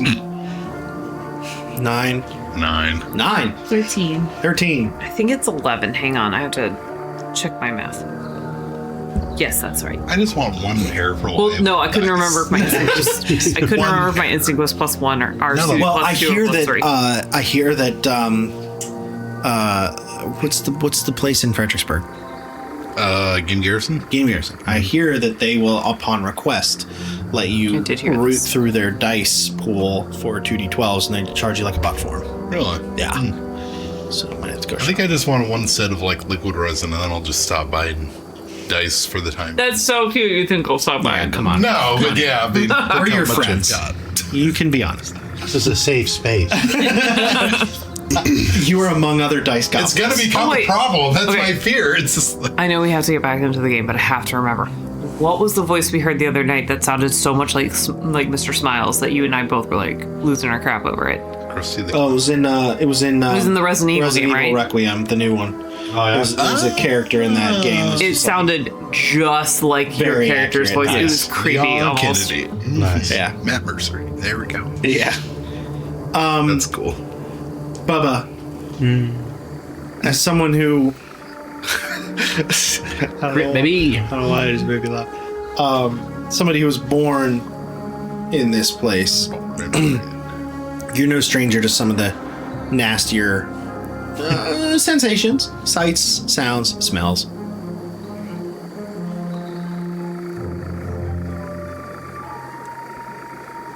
Just go to sleep. We'll put it on later. Was it his toe stuff? No, I already did that. Essential oils. It's the other stuff. Pretty good. It's because the bedtime routine has gone. Yeah, I know. You shake the, say, nausea, upset stomach Diarrhea. that comes with the nature of the caustic marshes. However, you very clearly sense that your friends are beginning to slow their pace. As you are very much on mission, you're finally heading north to get some answers, to find your mom. All of you start to feel a kind of a sharp pain in your stomachs that grows into a nausea that you have to fight back the urge to spew. All 4 of you, please take a stress. As you've now I just got rid of my stress. You've now officially entered the caustic marshes. And you shake the effects Was it the slimy sandwich? for this and the next roll. Ooh, very good. You're immune to the next check on a crit. So it was a vodka full of sunshine. You guys, All yellow. yeah, like y'all feeling okay? You can, Bubba, all due respect, this place sucks. yeah. Well, Traveled so many seas. That's a different reaction. Nothing from like last week. this. nothing like this. None of us really know what the word caustic means, but you know, I can't be good. Is it hot to anyone else? It feels hot. It's still Feel cute. very, very hot. Couscous. Just lead the way, Bubba. Yeah, with pleasure, with pride, with valor. Bagging me pride. For the love of God, just walk. Okay. But what Bubba does, he doesn't just like take a step. He like leaps. He makes a big leap up and over, like a very shallow muck puddle. This is definitely a landscape that's not going to keep your feet from getting wet. The land and the water all just kind of become one, and they're all intermingled in this weird tapestry of land and mud puddles and watery bits. But eventually, you do find what looks like the remnants of the road that your waitress was telling you about. The ground beneath your feet becomes a little bit more solid. Your pace starts to pick up a little bit more, although none of you are really feeling your best at the moment.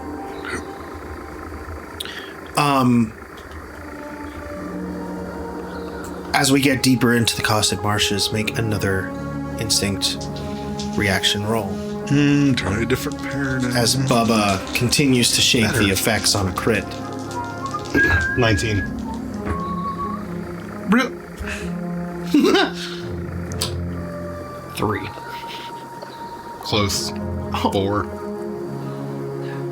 As your friend Rosca dies before you.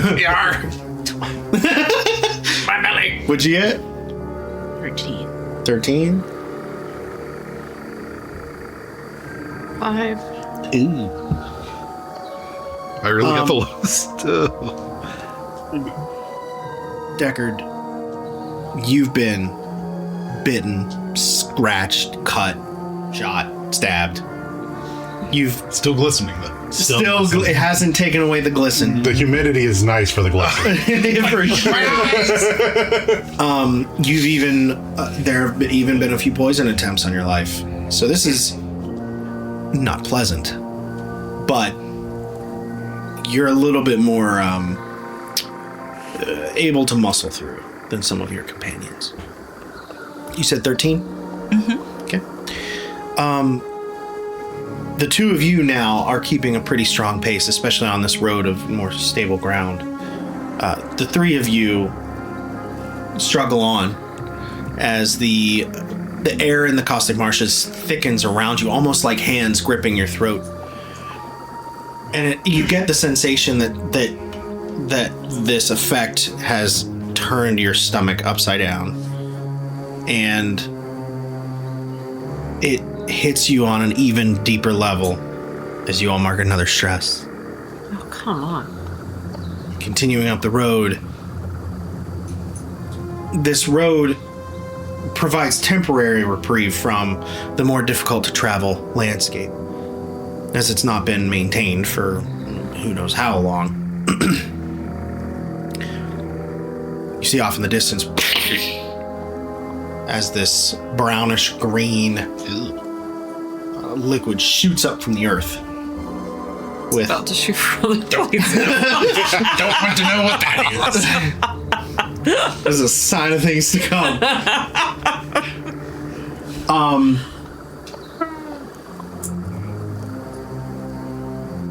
Everybody give me agility reaction.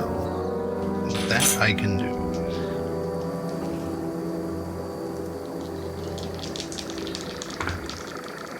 Oh. 16. Not as good. Not as good. 14? 14? Yeah, 14. 14? 10. 10. 9. Not... Buddy. What's happening? Buddy. Guys need to go to jail. It's- Need to it's go the- to jail. It's It's because that you talked pocket full. about. You talked about buying 21? new dice. Girl. All right. So they heard you and they're like, Yeah. "Screw you, bud." No, they're like, You got a 10. Yeah. Bubba, I'm distracted. I'm like walking backwards, distracted, trying to like talk to them how to navigate. as you're talking to them, giving them a guided tour, you all see this the mud on the ground beneath your feet begin to shift and react, and a jet of this liquid shoots up from the ground and Bubba up with it. And all of a sudden, Bubba's not in front of you, but has been launched several feet into the air. I feel like he's still talking. he's doing the Marilyn Monroe. It's like, And as that happens, you rolled a 16. 16. You were right with him as you were keeping up a good pace. So you saw that happen, and you look up, and you look down at your feet, and you can see one starting to form right at your feet, and you're able to move just in time as the second one. And then Rosca, you react to Deckard moving, and you look up and see Bubba. And as you're kind of trailing this occurrence to you, the mud begins to shift and quake, and this jet shoots up and catches you right between you and your shell, right in that little crevice, and shoots up, and it's like cold and hot all at the same time, It's like the world's worst swirly. It's icy hot. and it burns. It's a wedgie. It feels so good. Clorinda, you see all this happen, and you instinctively, you can see it's just a jet of something. You just very calmly and quietly step to the side. Just as the jet shoots up past you, catches Mozzie, fills your... 14 didn't save me? No. Ugh. Catches your afro and shoots you up into the air, and you start to spin on the weight of your hair. Hang on one second. Can I try to catch Mozzie? Yeah, give me an agility roll.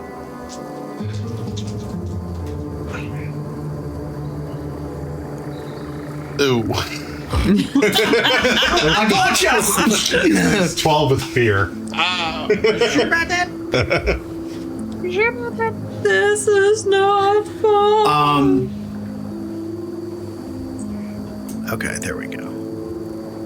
Okay. Oh dear. I should have just let her fall. Yeah, probably. Okay. That's a D10. Yeah, I rolled a 2. You all take, except for Clorinda and Deckard, the 3 of you take 5 points physical damage as you come hurling back down to the ground and hit. Mozzie, as you saw Deckard extend his arms, get a moment of relief. And he underestimates how small you are. And you go right between his hands and hit the ground. And because of his failure of the roll, you take your 5 points physical damage and mark a stress. Wow. My failure made her take a stress? That's awful. That's I'm awesome. gonna mark an armor slot so I at least don't take a hit point. That's like 3 stress that she's taken already. That's a lot. I'm at This is 4. worse than the Yeah, curse, and you guys. transferred Of into a 8. lion earlier. Yeah, Better off should have the just curse. stayed there. Can I use mending touch? Mm-hmm. I'm just gonna go over to Mozzie. Pick her up. Tell me about your deepest, darkest No, I'm just gonna say fears. like I'm so dirty. It's really gross here. I'm really sorry that happened to you. Thanks. I don't know if I'm ever gonna not smell. I don't even have a nose, but I feel like I'm really smelly. Could you tell me more about that? Am I not having a nose or that I smell? Yeah, why don't you have a nose? You know, I never thought to ask. But you can smell. Sometimes. The olfactory gland in the mouth. Did Sunny make the fungal? No. No. Okay. I was basically asking if question. Sunny was the god of, like... The fungrels. So isn't he like a cow? He's cowman. For Bunga. For Bulgabunga. Bunga. So that's 2. Thank you. That's very helpful. Hooray. Thank you very much. So you all pick yourselves back up. Wipe the mud off. Yeah. Hey. Y'all gotta watch out. It even gets me sometimes too. You gotta be vigilant. Pay attention at all times. Rosca, you're walking funny. Are you okay? Now I talk like this! That's funny. I'm about smoky!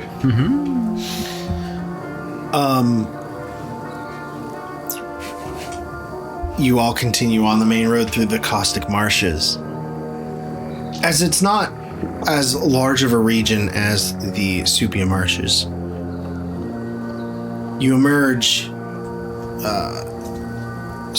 Your scent changes. You all pick up the smell of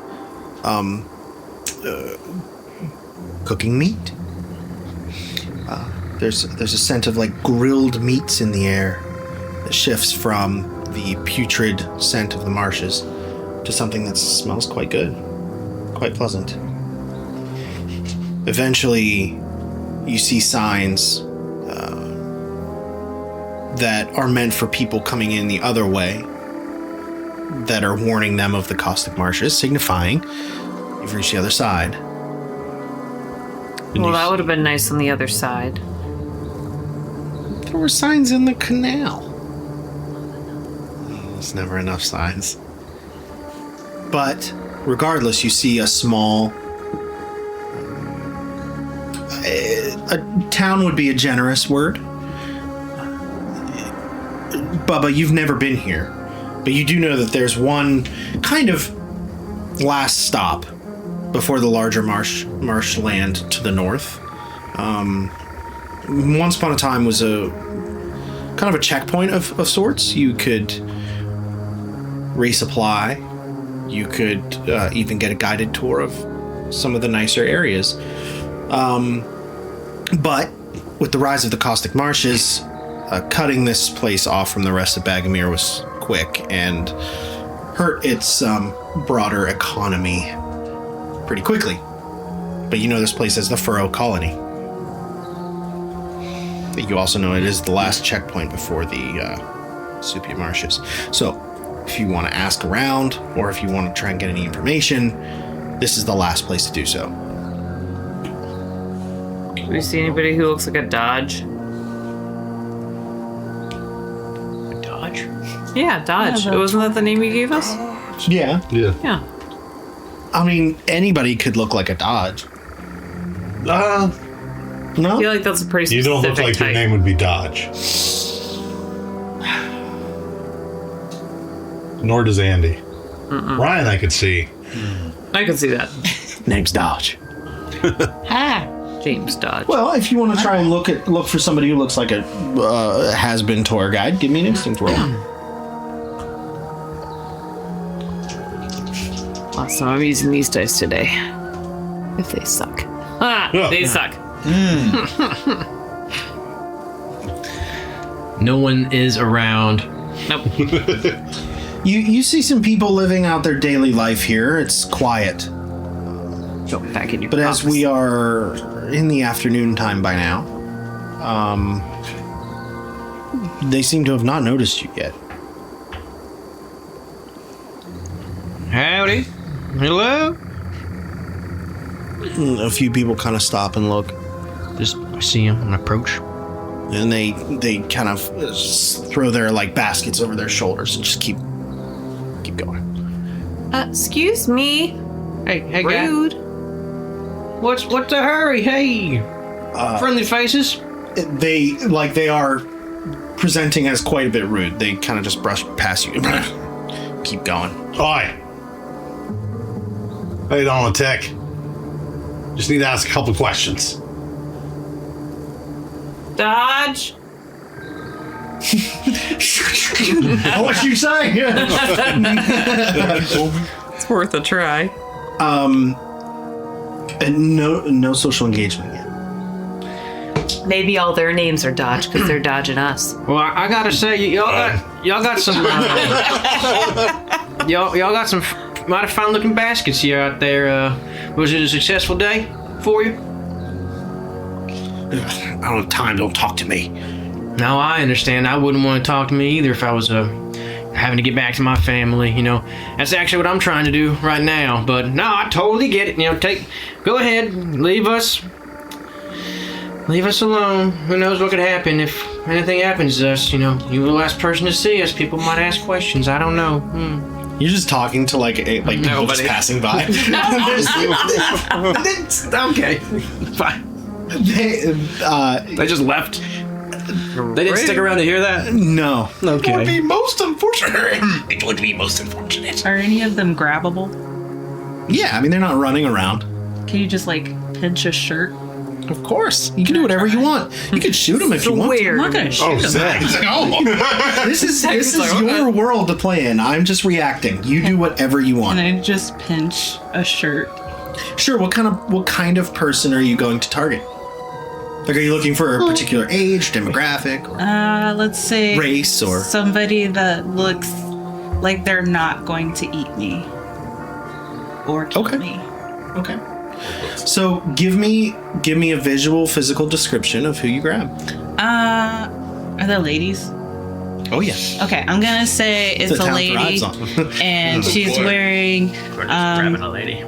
Like a lady. This is Clajarnitha here. Yeah, it's Clajarnitha. Let's say it's a lady, and she's like an older lady, and she maybe doesn't look too threatening. Yeah, that's what you think. Okay. And I you, have an axe. I'll be all right. and you just kind of snag her shirt as she's walking by. Yeah, that's what I'm gonna try. Excuse me, don't be rude. Hands hands off! Sorry. Bagamir? I'm so sorry. I thought you were somebody that I recognized. Well, I'm not, and I don't recognize you. I'm so sorry. Would you mind helping me, though? There's no help for you, tourist. And she's gonna try and keep walking. Excuse Can I trip me. her? What? Sure, give me an agility roll. Nobody. Whoa, that felt weird. Stick to the notes. I'll get names wrong. You said agility? Yeah, give me agility roll. Tripping B. Arthur. If you crit, she's dead. It's not a crit. Darn. Darn. That'd be hilarious. Everybody here is just has like.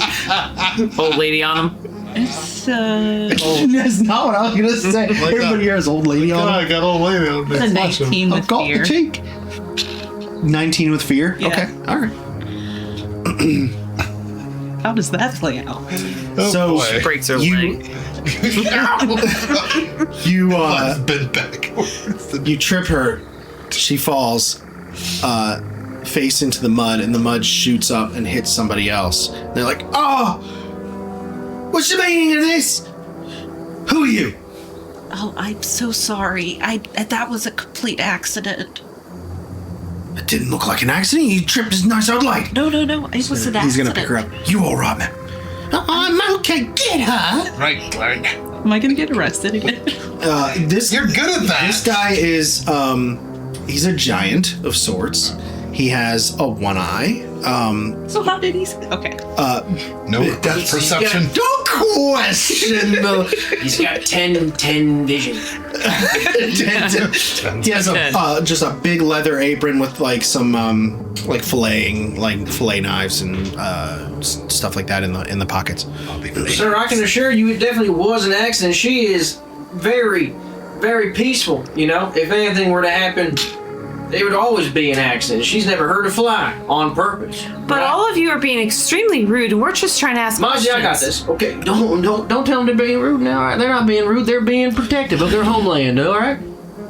They don't know us. Well, we don't know them. We're in their home, and we got to make sure we give them respect. All right. We got to give respect to get respect. You're so right, except, I feel like it's just common decency to be nice and listen to people. You're trying to go north, right? Yeah, that's right. Well, then get on your way and get stepping. We need There's- help.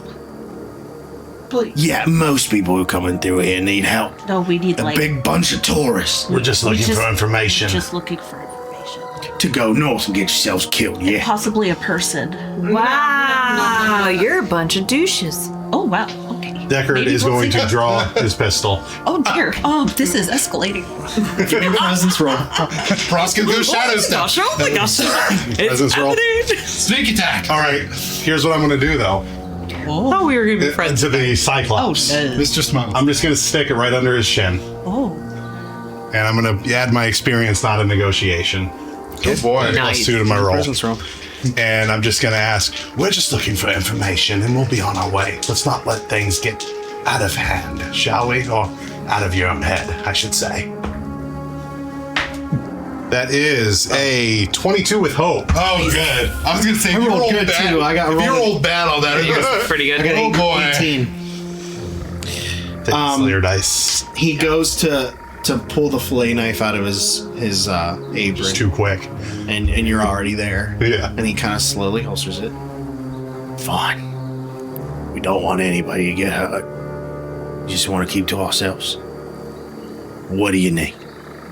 Somebody who can tell us anything that you may know about a wailing lament. If another ribbit that may resemble our ribbit friend here has come through in the past few months. Big ol' eye just waving. I just spent my hope to actually use my experience. Like I thought. More tourists. Get that off me. Kindly. You're not the first people to come through here looking for the laments. Hearing voices calling to them from the marshes. They all go in, hopeful and bright-eyed. We used to try to get to know them. Used to try to learn their name. Try to guide them back, but they never come back. No, I'm planning to kill them. It's much simpler than that. No, you don't. Not the people going there. That's the mix-up, sir. We don't hear the laments, even if that's what happened to other folk. I'm looking for someone who probably came in here looking for. Let me guess.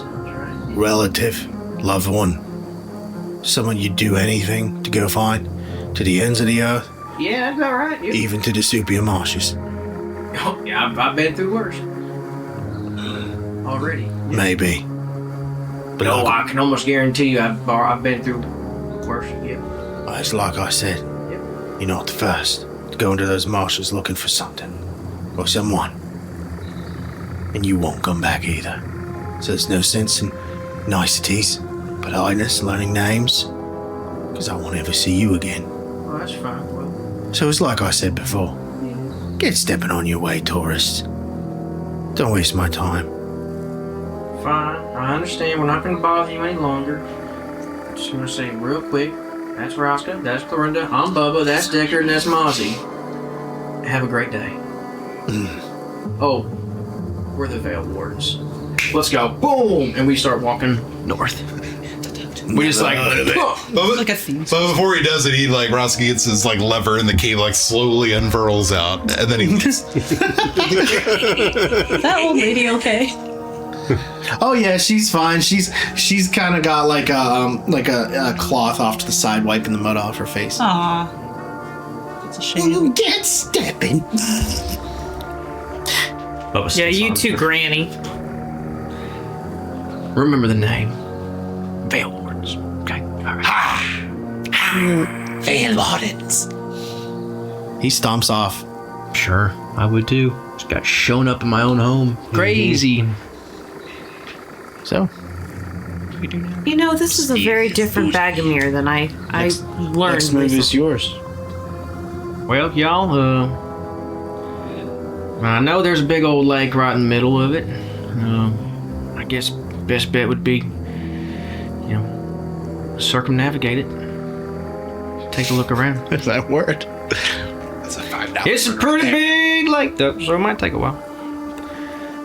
We got to cover all areas. Y'all want to go to the left, or y'all want to go to the right? yes. To the right it is. So you head up through the colony. You get the sense that you don't really see all of the colony for what it's worth, but it's a struggling establishment, has been for some time.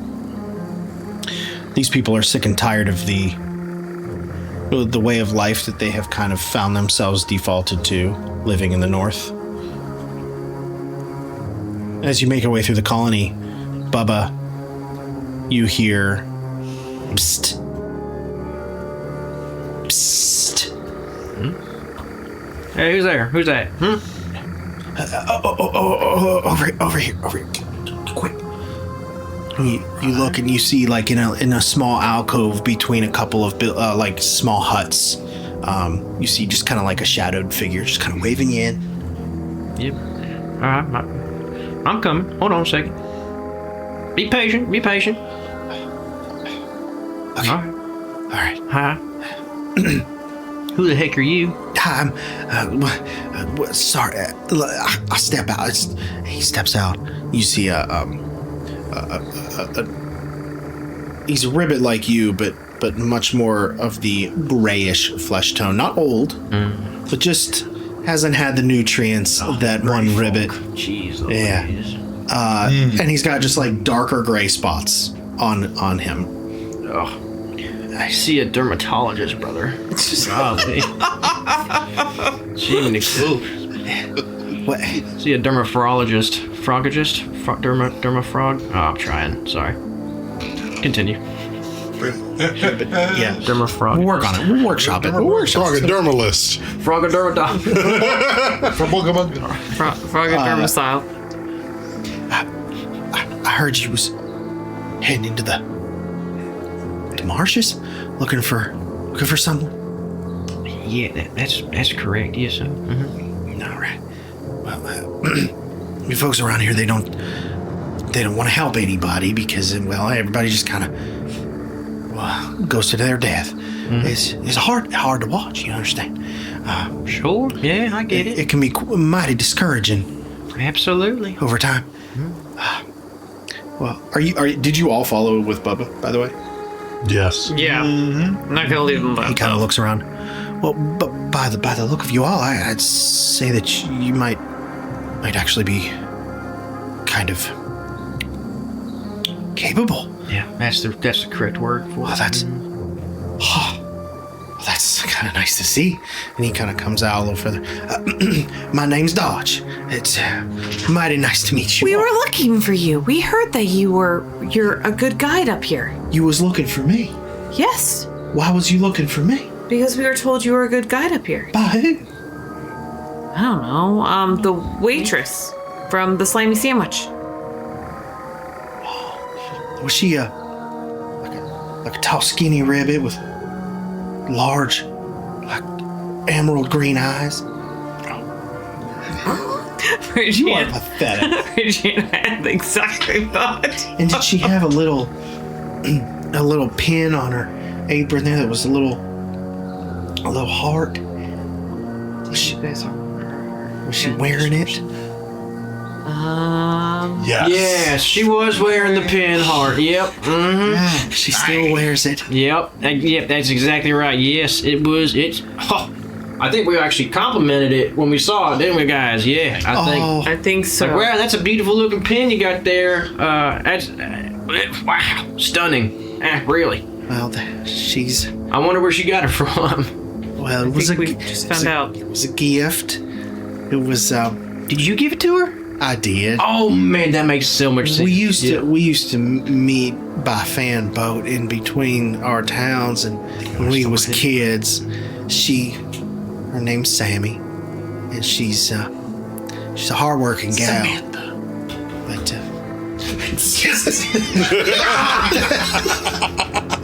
what is happening?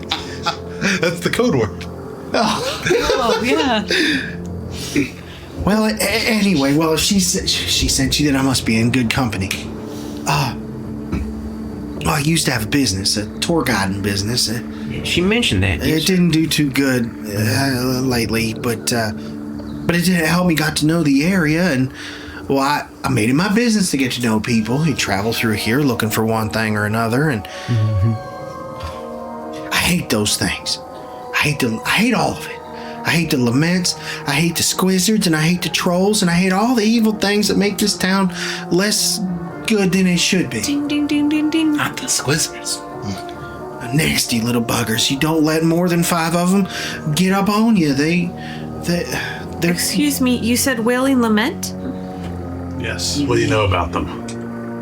Well, I know that I try to stay away from them. You never really seen more than a couple at a time, and if you have, well, then chances are it's probably just about a bit too late. You see, they call you. Nobody goes looking for a wailing lament, you understand. Oh, we do. They make, well, you be the first. They make you believe that someone you know is out there, someone you love, so you don't go looking for a wailing lament, you go looking for someone that you want to find. Were you looking for Samantha? Sammy? No, she's... No, I know better than to listen to false voices. But not everybody is. You see, they don't rest. They don't stop, and they don't quiet down. Once they feel you, once they feel that they've hooked you, they just keep calling. Whereabouts in the marshes? I don't know if they center central around any one particular spot, but I do know that once upon a time people tried to develop the marshes. The soil's very rich and the water is dense with nutrients and minerals. It could be a lovely place for our kind to thrive, but I mean, honestly, it's probably the best I've looked in a while. well, I wish everybody felt that way. The structures, they just couldn't stand. The ground isn't solid enough. So people cut bait and left, especially in the arrival or the summoning or the creation, whatever you want to call it, of these spectral figures. I'm sorry, you just going after them just to hunt them down, or one of you isn't being called, is they? No, we ain't being called. Someone that I love, I suspect them to have been called, right? Oh. They went out looking for someone who isn't alive anymore. How long ago did your... Who are they to you? It's my mama. How long ago did she go missing? Just under 4 months, probably. 3.5 months. What's her name? Mama. What's your name? I think Bubba.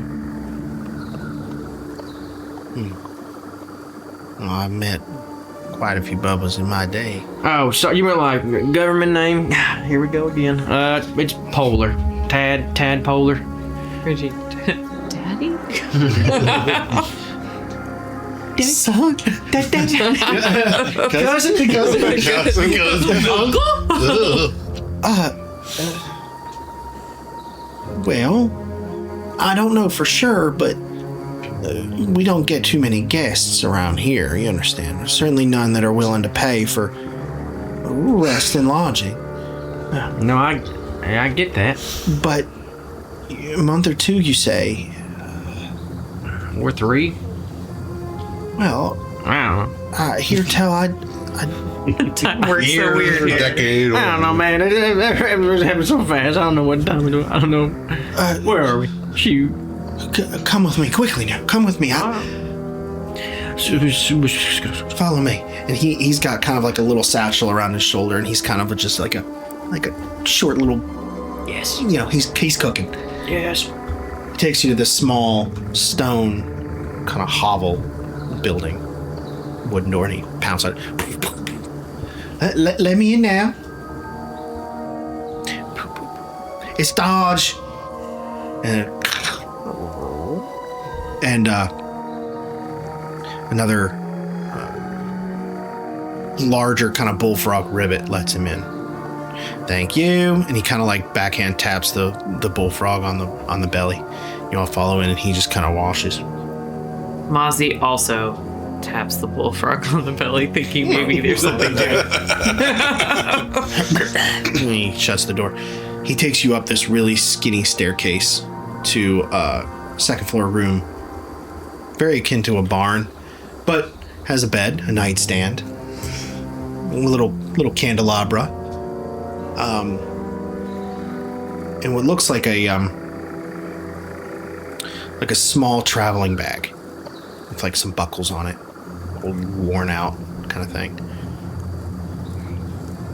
Like I said, I can't be too sure, but we did have somebody come through and pay for a night a couple months ago. Like I said, I'm the tour guide, or used to be. I come here often to see if maybe just by chance somebody's traveling through here that I can help guide. It seems that I had just missed someone. Have a look around. You might find a clue or two. Okay. I open up the bag. The wax dipped canvas bag. The buckles weren't even latched. Wow, beautiful. I have a hard time with buckles. You see, I don't really have fingernails.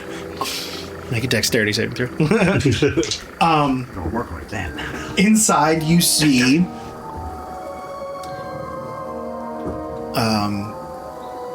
a small straw hat with purple flower in it. Nice wide brim all the way around. Under the hat is a sundress with purple and white flowers, some yellow flowers and stuff like that on there. And you see a small book. You pick up the book and a slip of paper falls out. And it reads, Bubba hands the note to Clorinda. I'll read it to him. So she reads. Clorinda reads out loud. This will be my 5th trip north. I hate coming up here. But the voice won't let me sleep. I don't know if I can make my family understand or even explain to them what I'm doing here. I worry for them. I don't want them to get too curious. Oh, how I worry. Especially for my little Taddy. He's so sensitive. All I want is to see his light shine on the world. Either way, I have to know if my mama's up here somewhere. I gotta keep looking. One more trip and I can finally get home. The western edge of the pond in the Subi marshes is no safe place for anyone. I better make it quick. I can hear her again.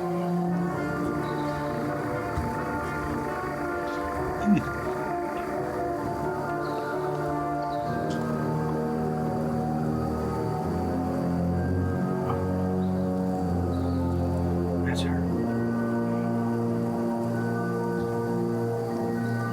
Let's go. To the left side of the lake, then. Kind of bummed we went to the right. Backtracking. If I may, I have mapped this region. I'd like to guide you. If there's a chance we can get rid of these things, make the colony a better place, I'd like to have a part of it. Absolutely, yeah. You're more than welcome, friend. Do you have weaponry? Anything? Oh, goodness, no. My ability to evade danger is my weapon. Which may come in handy, weapon. however, if you want to be a join if you'd like. At your own risk now. I'm a humble guide. You all seem capable enough to defend my life. Thank you so much. In defense. Our lives come first. Just a good yes. winner then, right? Just a good Yes, I agree. The ribbons we have to be fought for and defended. Right. Thank you for Yes, of course. Absolutely. thank you for helping defend my life. He looks over at Deckard like, what the heck? Look at me. Who is this guy? What the dude, huh? All due respect, we would probably move faster without you. And not to mention the fact, if you're as bad as these laments as you say they are, If you're as bad as the laments you say. Where'd you hurt? listen, I'm afraid you might be a liability. Oh, sir, I appreciate the concern. But this is my home, and if I can, I will fight for it. And whether you want me or not, you will die just as quick without. So allow me to guide you in. He's got a point, Deckard. I think He's got a point. I think he'd be actually pretty useful to us. Again, because I've never traveled up this far north before. You know, I had a fun little time in my home in Whetland all that time, and I think it'd be good for us. Well, as soon as things get a little hairy, run back the other direction. You don't have to tell me twice. But I will do what I can while I'm there. Certainly. All right. Best on our way before dark. He leads you down the skinny staircase, the building, down the main road. Bubba took the flower out of the hat, put it on his hat. You have the flower. I had the flower. Okay. He held the dress. It smells like moss. Yes. You meant to say mom. No, it's Moss by Kate Moss.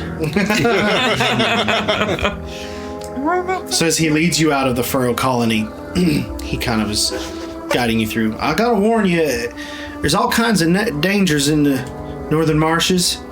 You've already heard about the squizzards and Yeah. the bog trolls. They hit real hard. Yeah. You see one, you just keep quiet. They hit hard, but they're real dumb. So they might just forget about it.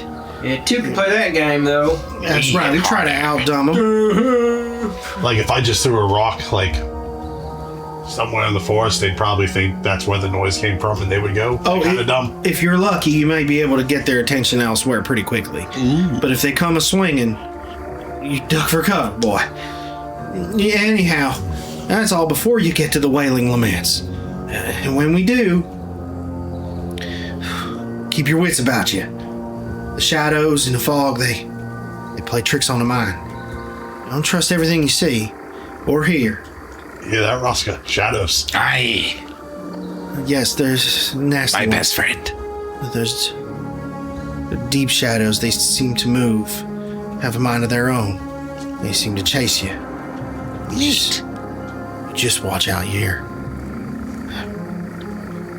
Now, does anybody know anything about the creature you hunt?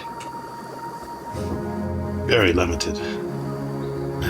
No, not really nothing. I mean, we hunt all creatures that try to do harm to kind individuals. Now, they say that it's created from pure sorrow, birthed in mud and despair.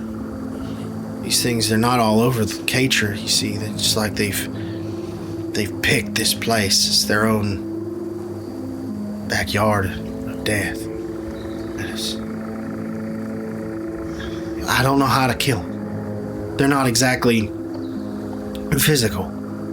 They don't have, I mean, they have bodies, but they're not, well, they're kind of like ghosties, you know? But not full ghosties, not like a half ghosty.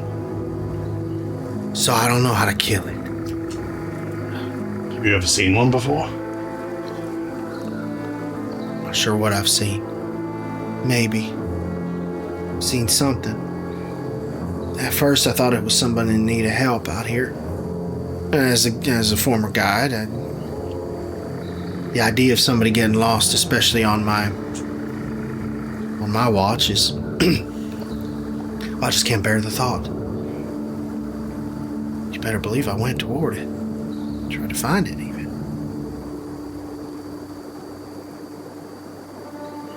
But when I did, it's like I could see through it. And not in a literal sense, but like a spiritual sense. Its face, its mouth. Kind of seemed like it could just gobble up a whole man whole. So I said, hope you make it out. And I turned around and I ran. Probably smart. That's fair. The legend goes, creatures like this that have existed through history, this was all part of my spiel before it became all too real. They say that you have to return its soul to its body so that it can rest. There's no way to save a Wailing Lament, you understand? The best you can do is bring it to rest. And whether that's killing it or not, I don't know. But they say that you have to exorcise the lament from within. I don't know how to do it, and as far as I know, no one has ever succeeded at this. Okay. The best thing I can suggest is we avoid them as best we can. I understand that you want to hunt them. I understand that we need to try to save this, whatever's left of this place. But if you're looking for someone, I say we stick to that mission. We try to find him. We'll make it quick. If you've got any clues or any idea where they might have been hidden, go there. We search as quickly and as safe as we can. We do not spread out. We see what we can find and we get back. Sounds good. You hear a Wailing Lament, you just try to look ahead.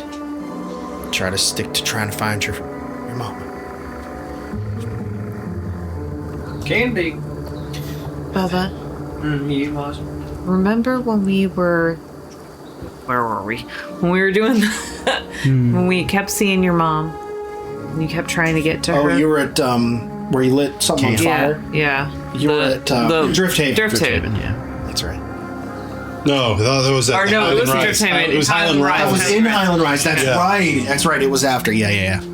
We've been places, guys. When we went through all that, Mm-hmm. you kept running after her. I did. You're gonna have to not do that this time, even if we see her for real. Well, I mean, I'll do the best I can, but I don't know. I know. If I do see her and she's alive and she's there, I mean, You have to try to remember that there is still danger here, though. danger be damned. Oh, I'm running. okay. And I will stop you. Good. As you should, friend. Now, the Wailing Laments, thank goodness, have not ventured too much into populated areas. They've been seen roaming these marshes. Some say that they search for their past lives. Others say they're on the prowl for vulnerable souls. No more than a few have ever been seen. All we know is folks come in, but we don't see them come out. So, We're wasting time. well, you're marching into the marshes as he speaks. Oh, okay, very good. We're wasting time.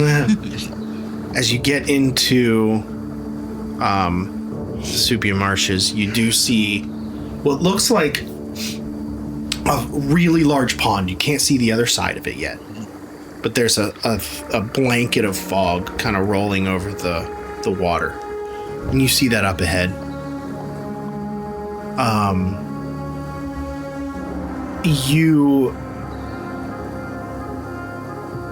You feel the air thickening around you. It's dense, it's heavy, it's warm.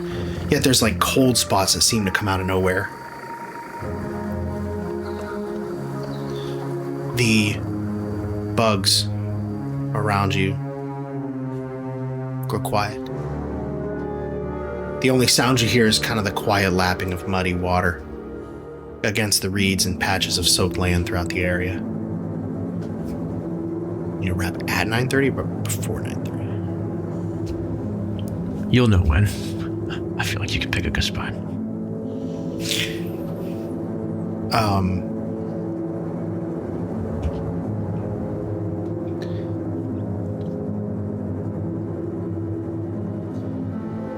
As you head toward the western side of the pond, you feel like all of a sudden you're like walking through like curtains of moss hanging thick from the trees, and you have to kind of push it out of the way. As you do that, I'd like a group instinct roll, please. Who's leading this? Could I have 2 + 2, What's the most? Because I have 0. 0. I have 0. Usually so Mozzie I does guess I'll it. lead. Yeah. Okay, so you're all going to do instinct reactions. The number to beat is going to be Everybody. 16. Ooh. Oh, this is all cocked. 17. 15. 13. Well, No, we are. none of us are doing great. And I have nothing going right on any of my rolls today. Yikes, bruh. It's so soupy. Doc Supia. Rolling so bad tonight. It's so bad. It's gonna be hard to Here. progresso through this Supia marshes. Then I roll crap every freaking time I roll crap that falls by crit. Bubba, you I can barrel, Campbell, breathe. Oh, of course you will. Yeah, it was a. I just go for him. I don't even care. Any year I was save my idea for the Dodge's like company being called to get out of Dodge, and then just be like, oh,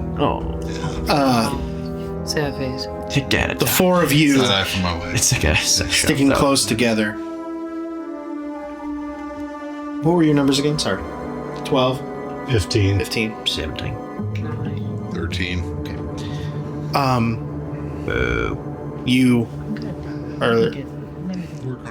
You're right behind Dodge.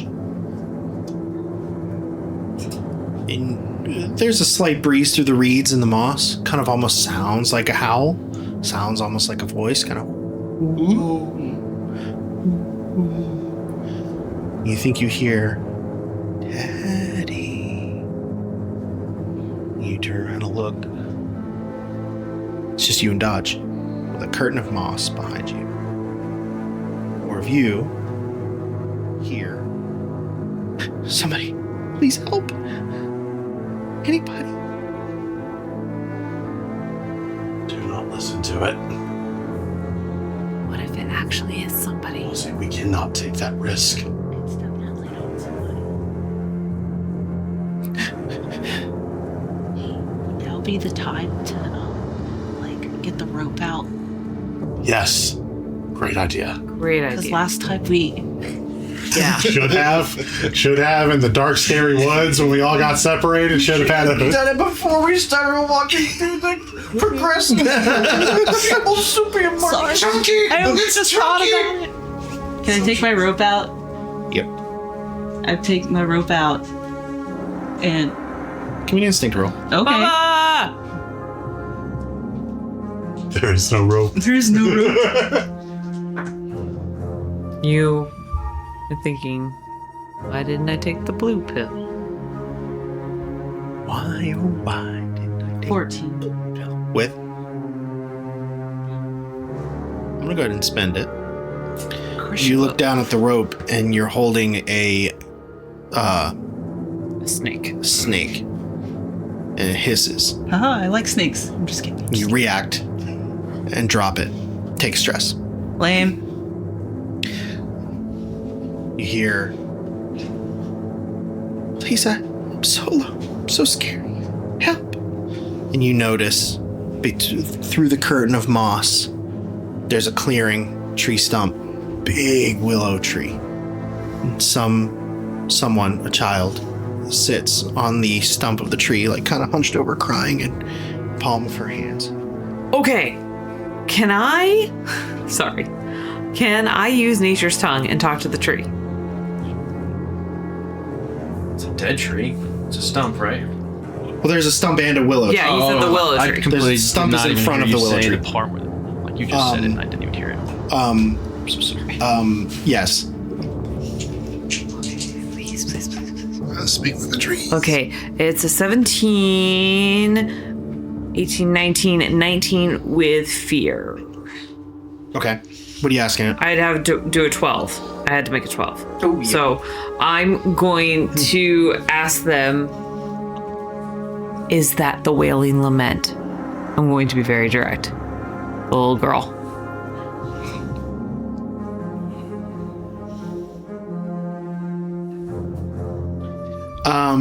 Because keep in mind, I just got...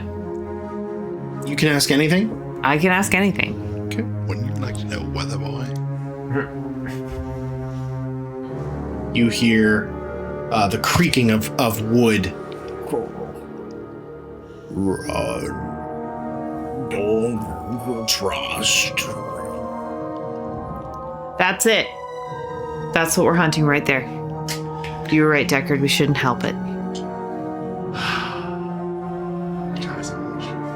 Just to see what happens. Just Can to see you what happens. can you pray over the bullet? Through, Because we have to exercise it from within. as you stand against this pond, you hear in the wind through the reeds your name being called. Daddy. Give me an instinct reaction, please. Reaction.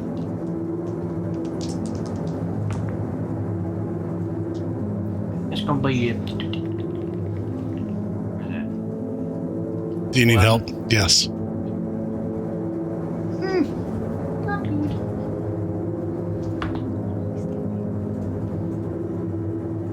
Ready? Now he's going to kill Bubba.